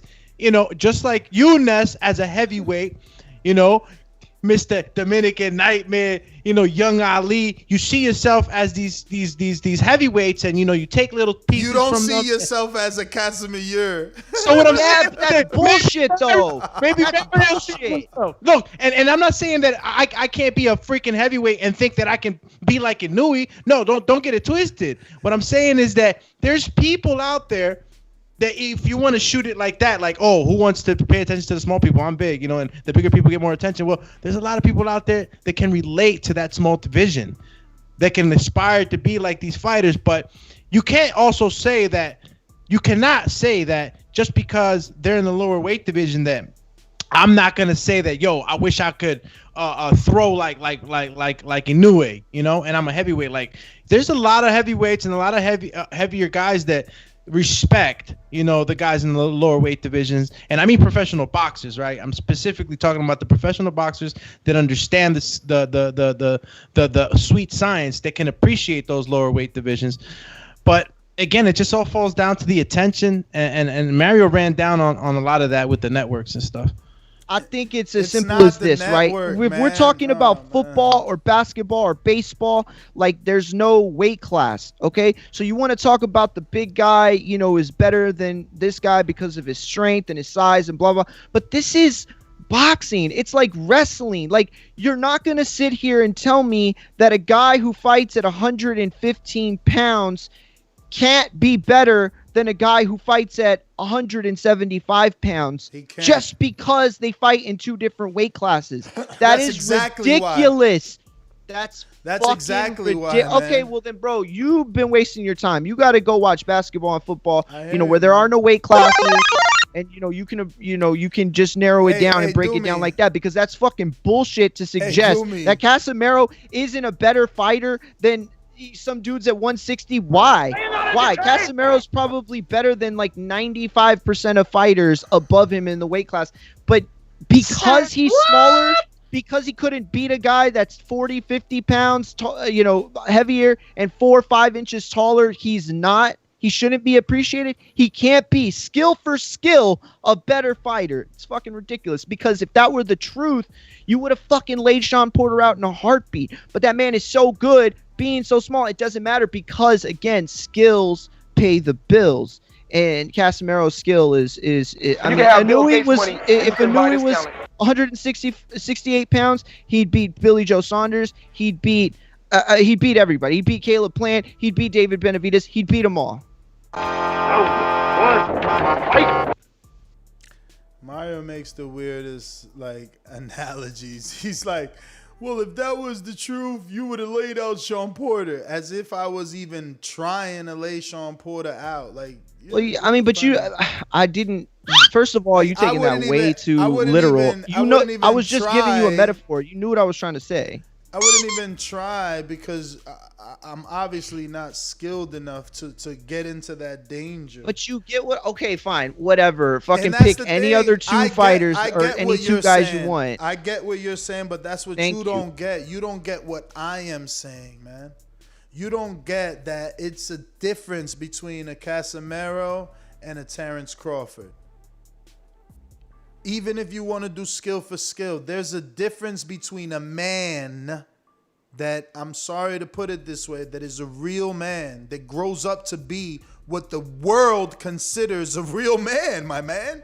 And I guess that's why he's getting mad, because he's short and shit. But I'm not getting mad. I just think it's fucking ridiculous. I hear you, and I said people would get mad, but the truth of the fact of the matter is, that's not the average size man. You can Google it. It's just not.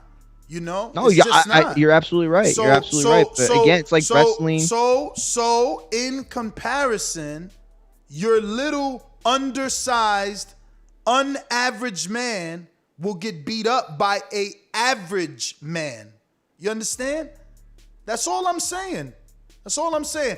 And even though it sounds ignorant to you guys, understand that there's a phrase in boxing that has proven to be the most lucrative phrase of all. Heavyweights bring out the casuals. No other division gets paid like the heavyweight.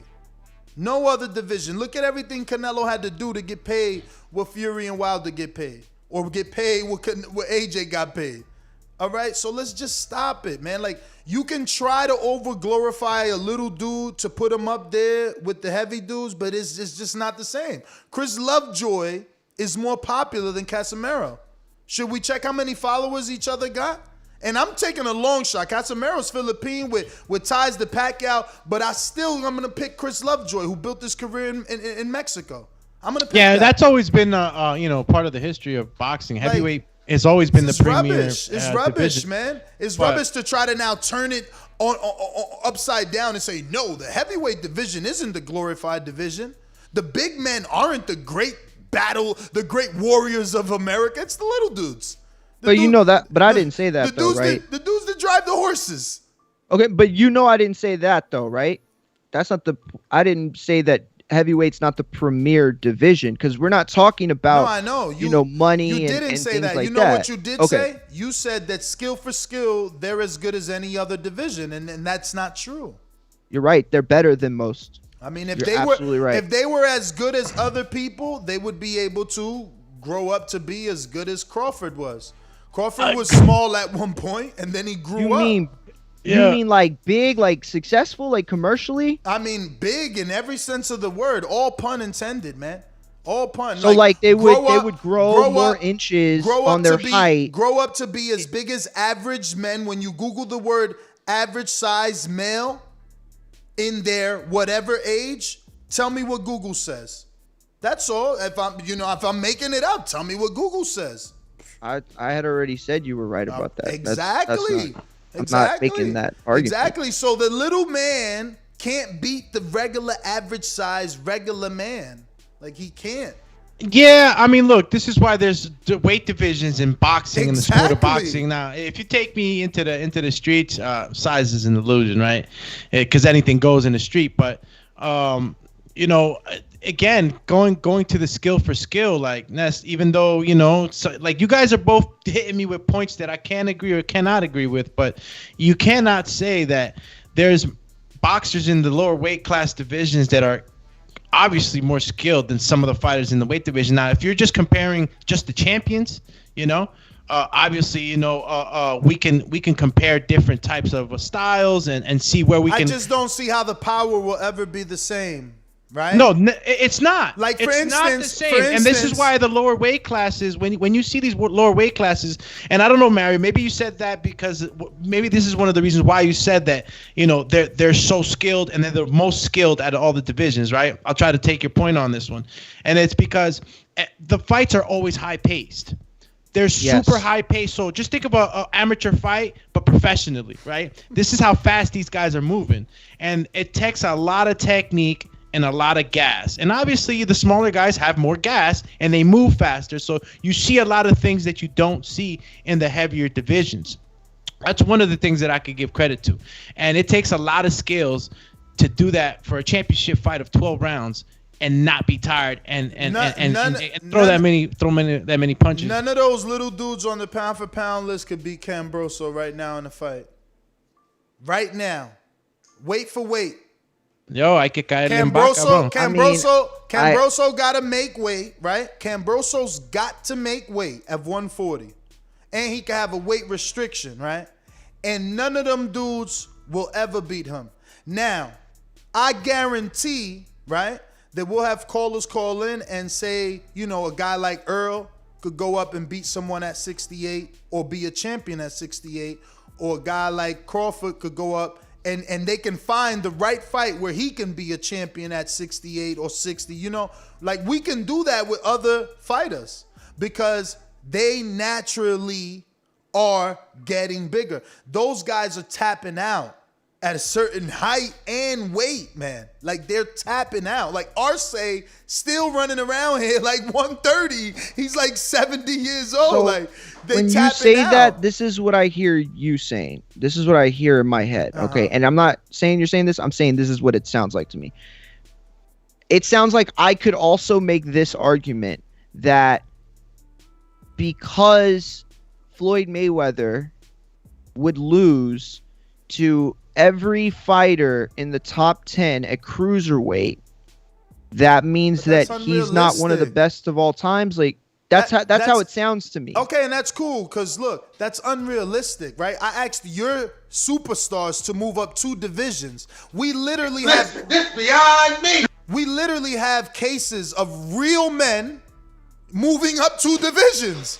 I'm just asking your fucking fake men to move up 2 divisions.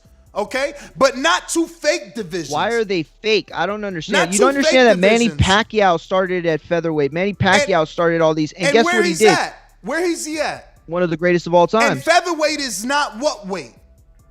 It's not 105, and it's not 102, and it's not none of those little weights, bro. That's all I'm saying. I'm saying that dudes that obviously Manny Pacquiao didn't tap out at feather. And Floyd didn't tap out at feather. And Shakur ain't gonna tap out at feather. That's what I'm saying. Those guys tap out. They don't have the ability to jump up and really fight average size men. But they're in a world of their to own. me, the playing field is even at a weight class. That's the whole point of boxing, right? No, Mario. So for me, it's like Mario, I mean, even you, aren't you like 5'6", 7"? 5'6", yeah. Okay. Could a new way ever punch as hard as you? Definitely. That could be possible. It depends, I think he right? probably but, does. but to Ness's point, he's trying to tell you that because of Yeah, I must your be- weight yeah. difference, you would obviously be packing more of a capping wallop. that. Okay, yes, I get that. Than Yeah, a trained guy, you know. that's more where where I got lost is like but like a trained Let me guy. get to Yeah, it's JT, always- man. Let me get to JT. This has been a long show. I want everybody to know we are going into past lunchtime, which is not usually too normal. Call me no breakfast, no lunch. Yeah, man, you gotta fast, man. JT, what up, champ? Yeah, can y'all hear me? Yeah. All right, look, I was about to talk about the Marvin and King thing, Ness, but y'all changed the topic. Now, I agree with Mario with the lighter skill, a lot of fighters are more skilled than the heaviest fighters. I don't know what you consider heavy, because if you're talking about an average man to a woman, an average man is not 140, 147 pounds, even though you got like Arrow and them fighting at that weight, but they don't walk around that weight. They're bigger men. So, I mean, I don't know what it is, but I think the appeal of boxing, the appeal of sports, they don't look at small men as people like that. I mean, as a sellout. And even with selling stuff out, football, I heard Mario saying bring up basketball. We bring up basketball. You got to be a certain height. You can't be small. You can't have a lot of weight on you and stuff like that. You got to have a certain height and all that, because that's the sex appeal of the sports and stuff like that. Because if you small and you short with basketball, you got to be a freak, like a skilled dude, like what's your boy name? The dude that got knocked out by John Paul, whatever his name is. You gotta be somebody like him or Allen Iverson, freak of nature, small, with not that much weight, but you gotta be skilled. So I think in the boxing world, to be honest with you, it's like I'm agreeing with Ness. It's the sex appeal to people. They look at these small guys. Yeah, they skilled. They can throw a lot of punches.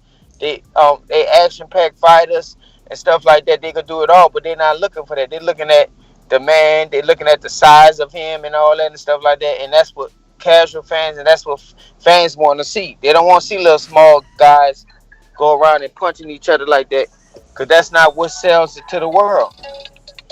That's all I got. The chat is brutal, man, and that's just the brutal truth, bro. And yo, it's hilarious. But look, UK Rob made my point. He thinks he's taking shots. He made my point. He says if Inoue was the same weight as Mario, he would kill a man. Think about that for 1 second, Mario. What is that saying? That Inoue isn't a real man. Because if he was just your size, he would murder people. It's also saying that Inoue is that skilled, and if he had Mario's weight, he would KO. But what is the big key factor? That's gonna always give you the flip Mario. Mario. The key factor. Listen to me. No, this ends it right here. The key factor between living and breathing, living and death, is your weight. He said if he was your weight, 190 pounds, a real man, he would murder someone. End of story, brother.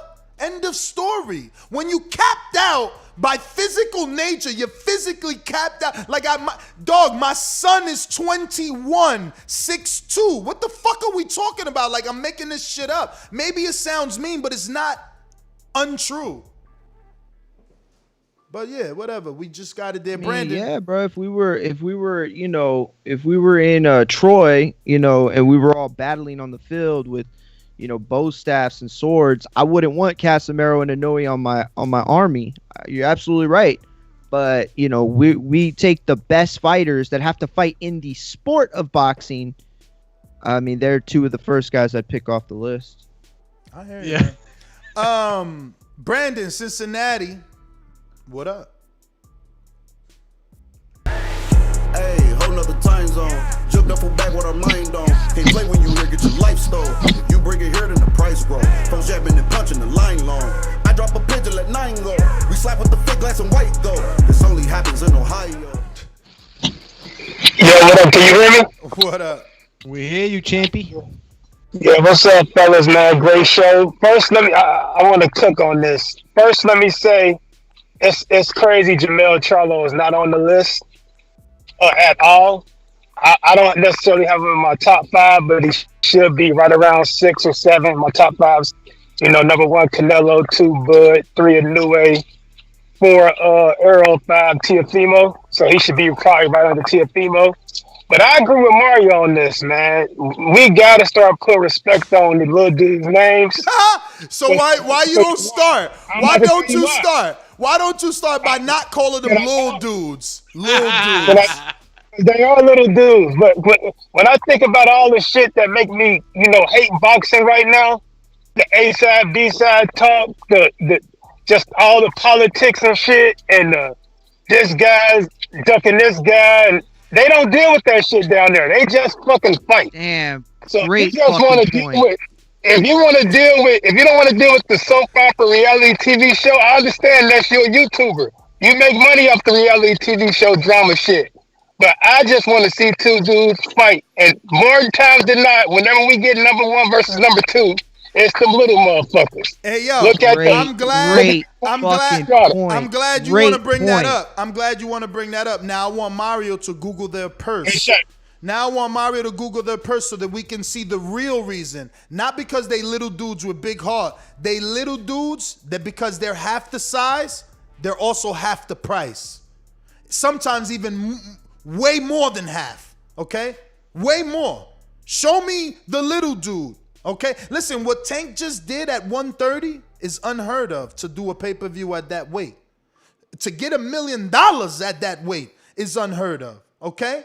So Google some of their purses, Mario, and let's start with some HBO purses. You can see how cheap HBO went and got Rungsvial and Chocolatico back then when they was overhyping them, because guess what happened that you guys want to act oblivious to? Al took all the fucking fighters from HBO. They was left with nothing, so they had to create something, and they created Gennady, and they created your mans in them right here, Chocolatito and Cuadras. They got them dirt cheap. Google some prices for me, please. Just Google so I don't look like a liar. Can I get one purse? How much do they cost? How much do they ask really you cost? this one question How much first. is Ryan Garcia? How much is fucking Javier Fortuna about to make for Ryan? A career high payday, I got a bad feeling about this. Bigger than $600,000 that Bill Haney was allegedly gonna give him. Remember that. Come on, man. Let's stop playing. So you're talking about the fact that fighters at the lower weight class, the scale goes down. So it's like, no. Listen what I'm saying, the, because the, you about the to price goes down. Nah, the scale listen to goes what down. I'm saying, because you about to go down a road and make me out a villain. No, I'm saying the best fight the best in those divisions because it's cheap. It ain't Earl Crawford. It ain't gonna cost them $50 million to make Fury Wilder. It's cheap. It's cheap. That's it. Google the purses. Listen, the reason that the fights are possible is because it's cheap. The reason why they happen is because these guys have a shit ton of heart.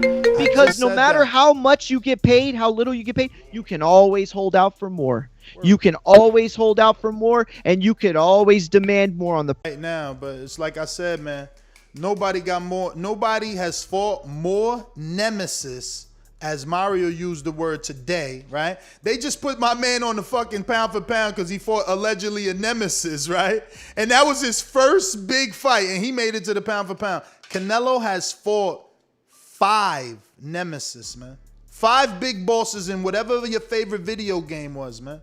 Y'all don't even like know nothing about nothing. That's what I'm saying. Like, you said big boss, like Bruce Lee and shit. He went up the ladder. He's ducking Charlo and Andre. Let's all agree on that so we don't waste time arguing. He's ducking Charlo and Andre. Cool. Listen, this beyond me. Cool. How many guys are they ducking?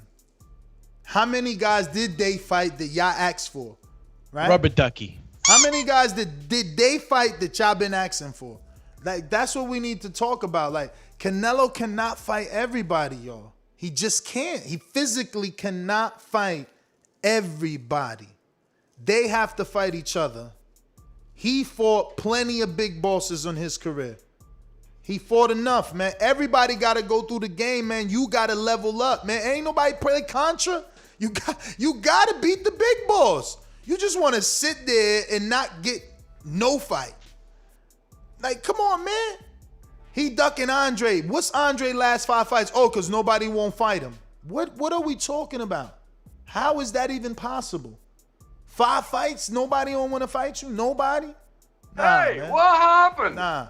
Because nobody want to fight Andre. People fighting Charlo. So somebody got to tell me what's going on. People fighting Charlo. You know what I'm saying? He's got a decent resume. You know? As of late, you could hate on it, but he's got a decent resume. But like, I mean, these other guys, they haven't fought nobody, and it's like, you know, we beating these drums, man. It's crazy to me. It's crazy. Yo, 5 big bosses, man. How many big bosses is Tio fought?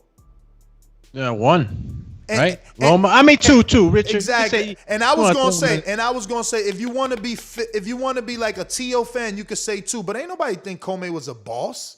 Yeah. You know what I'm saying? He wasn't a threat.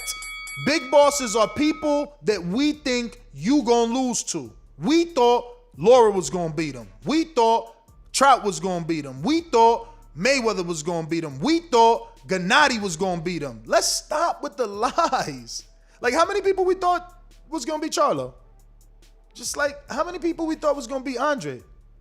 When did we fear? How many people we thought was going to be Billy Joe? Like, stop me when I'm wrong here, man. Let's stop. Well, let me just stop you so we can get some of these super chatties on the mic. Bama Bo says, you dip in the Grizzly Wintergreen long cut, Mario?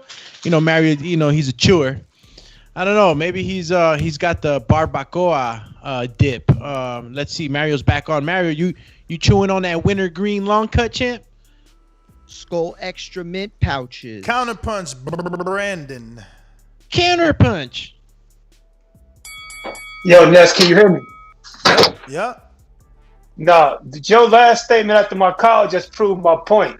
I talked about how these guys are, getting rid of the politics and fighting the best down there. And you say, well, they ain't making no money. You proved my point. You want to talk about A-sides and B-sides like a little groupie, like you getting the cut of the person. No, that ain't what I said. That ain't what I said. But that's what you got to say on air to get people to help you win this debate. That's not what I said. I said the best are fighting the best in that division because they cheap. That's it. And And why does that matter though? That's my point. That shouldn't matter. They fight the best, fighting the best. That should be the Brandon, all matters. you sound like a dude that doesn't watch boxing. Why does it matter? Well, you tell me. How much did Wilder and Fury get paid? And how much does Floyd get paid? And how much does Canelo? It matters because the real men who weigh real weights get paid real purses. Right? Right. Yeah. No, real boxing fans. I know. Listen, real boxing fans just don't care about that. I hear you. Well, what real boxing fans need to care about is how the fights get made. And let me come back at my brother JT. The reason why I got Canelo number one, JT, and you know I'm probably the biggest Bud fan outside of your brother Stonebone. Bud has dominated 3 divisions. Canelo's won titles in what, 5? I can't be biased, man.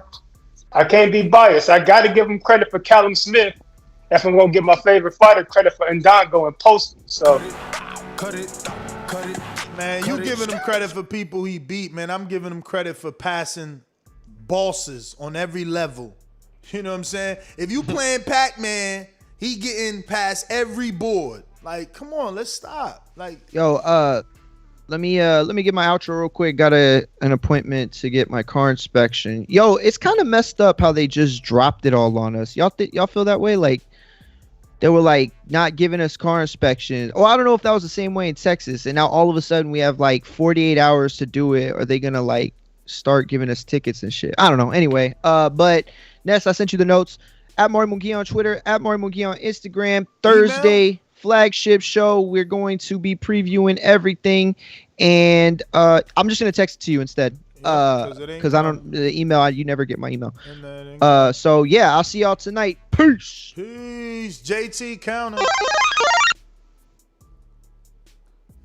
All right, hold on, Nez. I got 2 things. I got one for Brother Brandon, and I got one for you.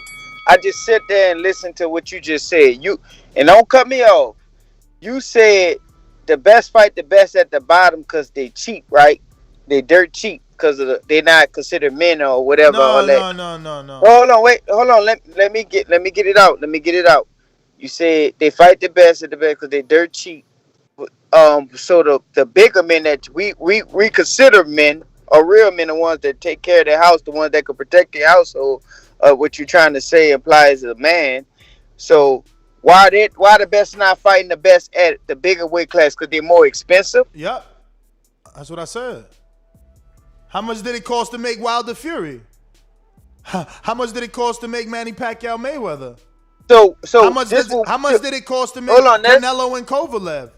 How much did it cost to make Canelo and Jacobs?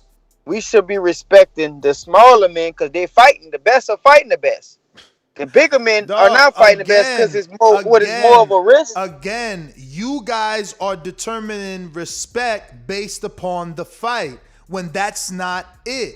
All the fighters deserve respect and all of them will fight each other. It's just at the lower weights, they are not valued by the networks or the people financially as equal. I don't know what y'all want me to tell you. That's black and white. Yes, it's black and white. I said that on one of my calls already. I fully understand why the smaller men are not getting respect and stuff like that. But what's crazy is some of them smaller men can beat an average man with size. No, they won't. And I believe that. Yes, I believe that. But a new way will get stopped. If he broke into your house, he would get stopped without you having any sort of weapons. Well, I'm not an average man. I got some fighting skill. They got average men that can run their mouth and can't really fight. So I'm not even talking about that. I'm talking about just size, bruh. Just size. Listen, let me tell you something. All right, well, we're not talking about in a ring and all that. Because that man a small man go protect his house how he gonna have to do. Because God ain't bless him with size. So that's why he got that iron in that back room. So in case somebody come in that house. But if we talking about in the ring, you get an average Joe man size that can't go the rounds, that can't go the distance. A new head will beat the crap out of a lot of people. I hear Mario sizing up. But back to what Brandon's saying. My brother Brandon, I understand he a Bud fan and all that, but he can't respect Canelo because the difference between Canelo and Bud fought the best at that weight class. They probably didn't have no big names there, but he didn't duck no names. He just fought them. But Canelo moved up and persuaded himself around certain people. That's 3 minutes, champ. 3 minutes, man. Yo, he tripping, bro. He didn't even want to say that himself. He like, the difference is Crawford fought the best at his weight class. Yo, respect to the 105s to the 115s, man. I would for one really like it. But why is it disrespect? More light on them. Why is it disrespect? Because I'm telling the truth. It costs HBO or any network financially hundreds of thousands of dollars less to put on the Cuadras or the Chocolatitos of the world versus a heavyweight or a welterweight or a 160 pounder. It's just Google this information. Check the purses. It's just that's just how it is. It's not my fault. You know what I'm saying? Listen, again, 130 pounders making a meal. That's not everybody, fellas. Like, can we really talk about a purse like that in the last 5 years? That somebody in those weight classes has made $1 million? And what, the Cuadras in them? Yeah, like Chocolatito. No, he's probably the first. If he made it, it's highly suspect. Google his name. Marquez and Pacquiao's first fight, was that at 115? You're gonna have to check. I'm gonna have to go back because I'm trying to think of the big fights. You're gonna have to check, man. And I'm pretty sure it wasn't there, man. Listen, featherweight is where it gets popping, man. 126. That other shit, man, that's not popping like that. Look, right now, people are saying Rigo's washed. He's number 3 in the division, bro. They recognize the skill. No, man, it's empty. What the? Oh my God, I'm going. Okay. I'm going in circles with y'all, man. I'm going in circles with y'all, man. Yo, but let me. It's women's boxing, bro. It's like when you made that comparison, I didn't take it as disrespect. You know, I know some probably like, what the hell does he mean? Because obviously, you know, we talk about how, you know, sometimes women's boxing doesn't get it the credit that it's due. But you're right. It's just like women's boxing in the sense that it's not getting the credit and it's not as pushed as much. But I think that women's boxing, for me, bro, right now is being pushed more than those lower weight classes. Now, again, I know that plenty of people out there are probably like, damn, Dooms, you're a freaking casual. But no, really, like, they are. They're getting that push. Like, I'm getting to hear about it. You are absolutely right. More people in America know Ebony Briggs than they know Inoue. Oh, hell yeah. Ebony Bridges. Come on, just let's give the champ the flowers first, right? Clarissa Shields. You know, got Michaela. Anyway, I was just trying to make a point that they know a 4-0 prospect more than they know Inoue, man. I'm telling you, man. And it's like that. And I can't. And why does Ebony, and even the beef that's going on with Ebony right now and Courtney, it's you can't get mad at Ebony for, you know, promoting herself and doing what she's within her own talent and looks, you know, to do to better her position. So, you know, it's about push, man. It's about that limelight. If you ain't getting it, the masses ain't getting to know you, and that's what's needed more, I guess, in that division. And again, I don't want to sound like a casual because I know there's plenty of guys and ladies out there that follow the lower weight classes, but the majority kind of don't know them too well, you know. Yeah. Richie Harlem. Oh, what's up? You can hear me? Yep. Damn, I'm tight. I wanted to ask Mario a question. But if Inoue was the same size as Terrence Crawford, he'll get stopped. That guy gets hit too much. And he should fight Gary Antonio Russell, who's number 1 for him in the WBA. And another thing is, Jermell Charlo is the most disrespected champion in boxing because he's the king in the most competitive division where the belts keep switching hands and the best is fighting the best. So I don't know why they praise Inoue so much. He needs to start fighting better competition. Because nobody mean those guys that he bought. You mean Jermell Charlo. Or Jermell or Jamal? Which one you mean? No. Jermell, the one on 154. Okay, because you said Jamal. I meant to say Jamal, my bad. All right.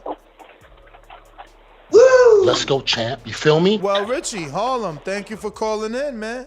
Thank you for calling in. I agree with you on most of your points, man. Listen, that's Couple of about it, super right? Oh, chatties? we got Davidian. All right, go for it. Go for it. All right, we got a super chat from Coach Myers.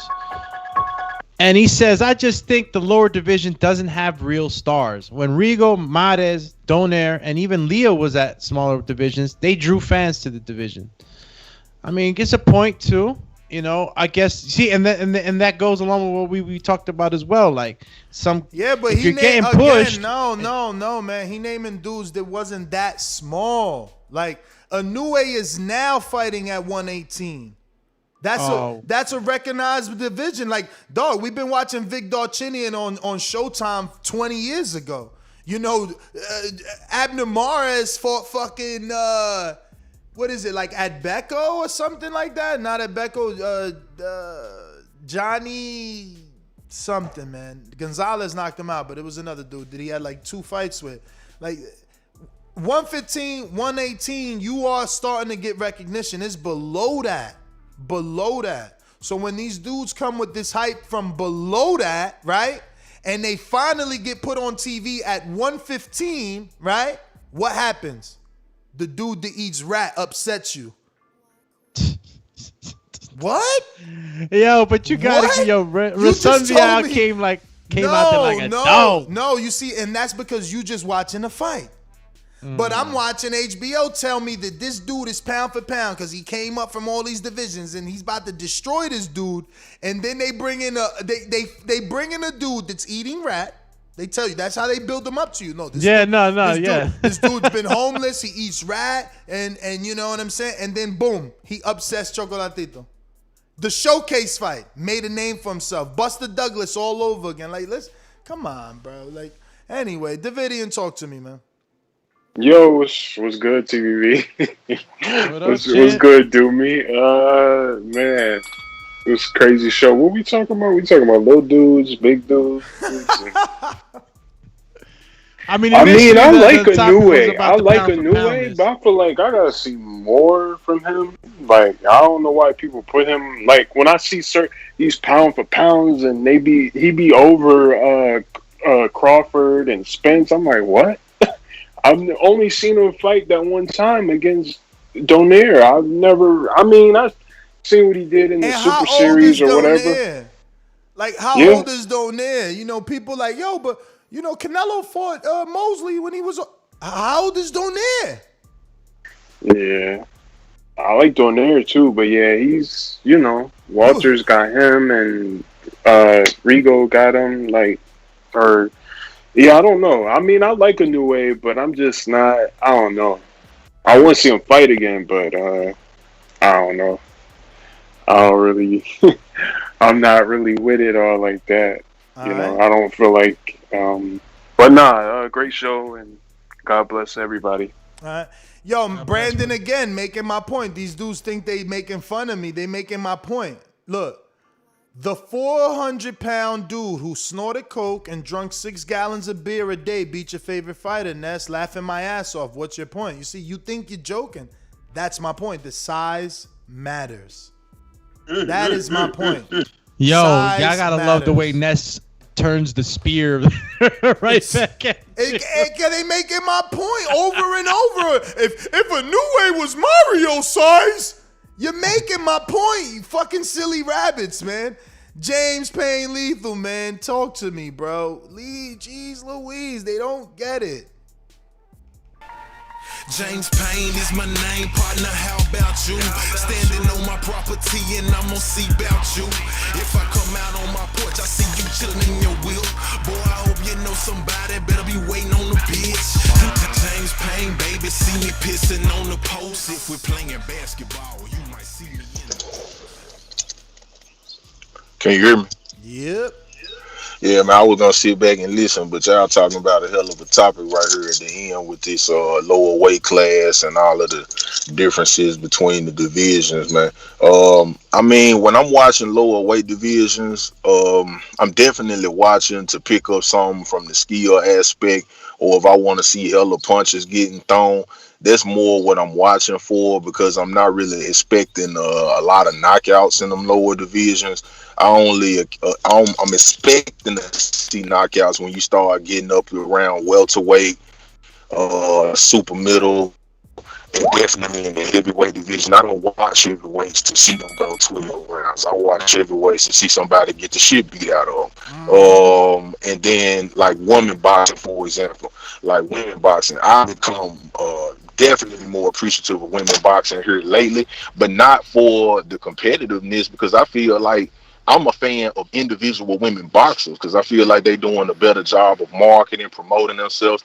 Whether you want to say sex sales or whether you want to say like the Ebony Bridges, for example, how she'll show up to her weigh-ins and lingerie. Well, I mean, that's eye candy, but at the same time, like I've been following on social media, she actually got boxing skill that I can identify, and it makes me more interested to see what she actually has to offer. I think like Aida Biggs, I don't know a professional record, but I mean, she a hell of a talker. You know, she got good charisma, so she's very marketable. So in the lower weight classes, a lot of these dudes, they probably don't speak English. It's really hard to market them. So if they don't have the direct support of a network, then I mean it's just kind of gonna go under the radar. That's just my personal opinion, but I'll hang up and listen to you guys some more. I really enjoying the dialogue y'all got going today. All right. Hey, Let's go, Doomy. champ. Yeah. Isn't Japan like one of the most populated countries in the world? I wouldn't say no. I don't think it's like densely populated like India. India is one of the most densely populated in the world. China could probably go right along with it.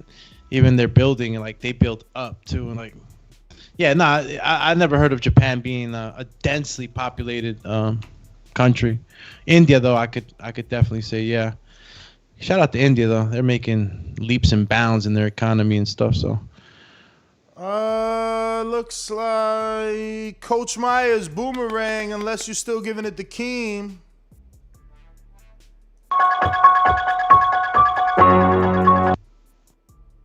Don't make me hit you with the quickets. Keem, you want his boomerang? Keem is asleep in the dream. All right, well, we're done then. Call us. Oh, Ruin the 504, what up? Yeah, what's happening, fellas? What's up? What's up? Yeah, this was a absolute great show. It was a good discussion. It's all just subjective when you really boil it down to. All of our lists would honestly just be our favorite fighters with hopefully some objectivity, but it's just really just a subjective list. It's really nothing to get too bent out of shape of. But once again, just keep those MP3s coming on Patreon because they were a real big help this week, Ness. But y'all have a good day. Thank you, brother.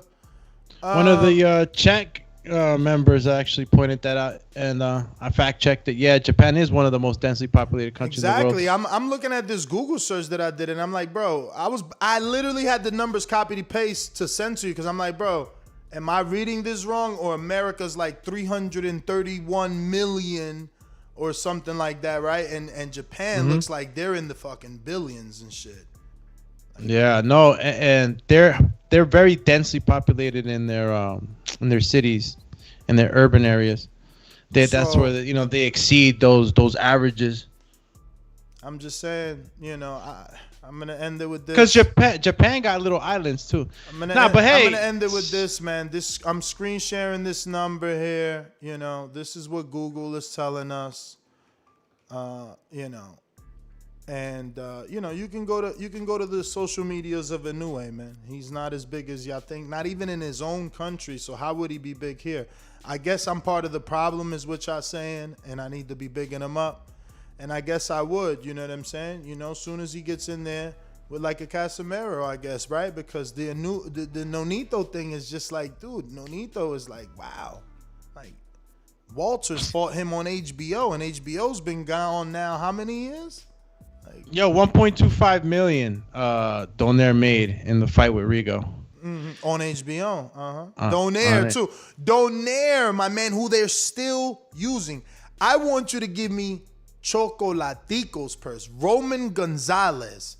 Give me Carlos Cuadras. Give me Rungsvial Visvide. You know what I mean? Like, these are the dudes that they are getting cheap because after HBO's, Al Heyman departure, they had a thin roster. But, whatever. Another debate for this afternoon. This was a long one. Peace. Breakfast and lunch, and you were listening to The Boxing Voice, Nestor Gibbs, Mario Mungia, yours truly, Alexander Doomsday Lainez. That's Alex_Doomsday_LAINEZ.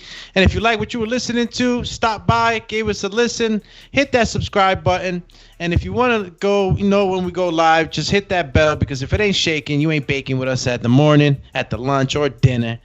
Again, we thank you for listening, supporting the channel. If you want to take advantage of the emojis that you saw in the chat or the badge icons and also some exclusive footage that we offer on our memberships, hit that link on the video description. It's the first link that you'll see, and it'll direct you over to the 3 tiers that we offer. We thank you again, champions.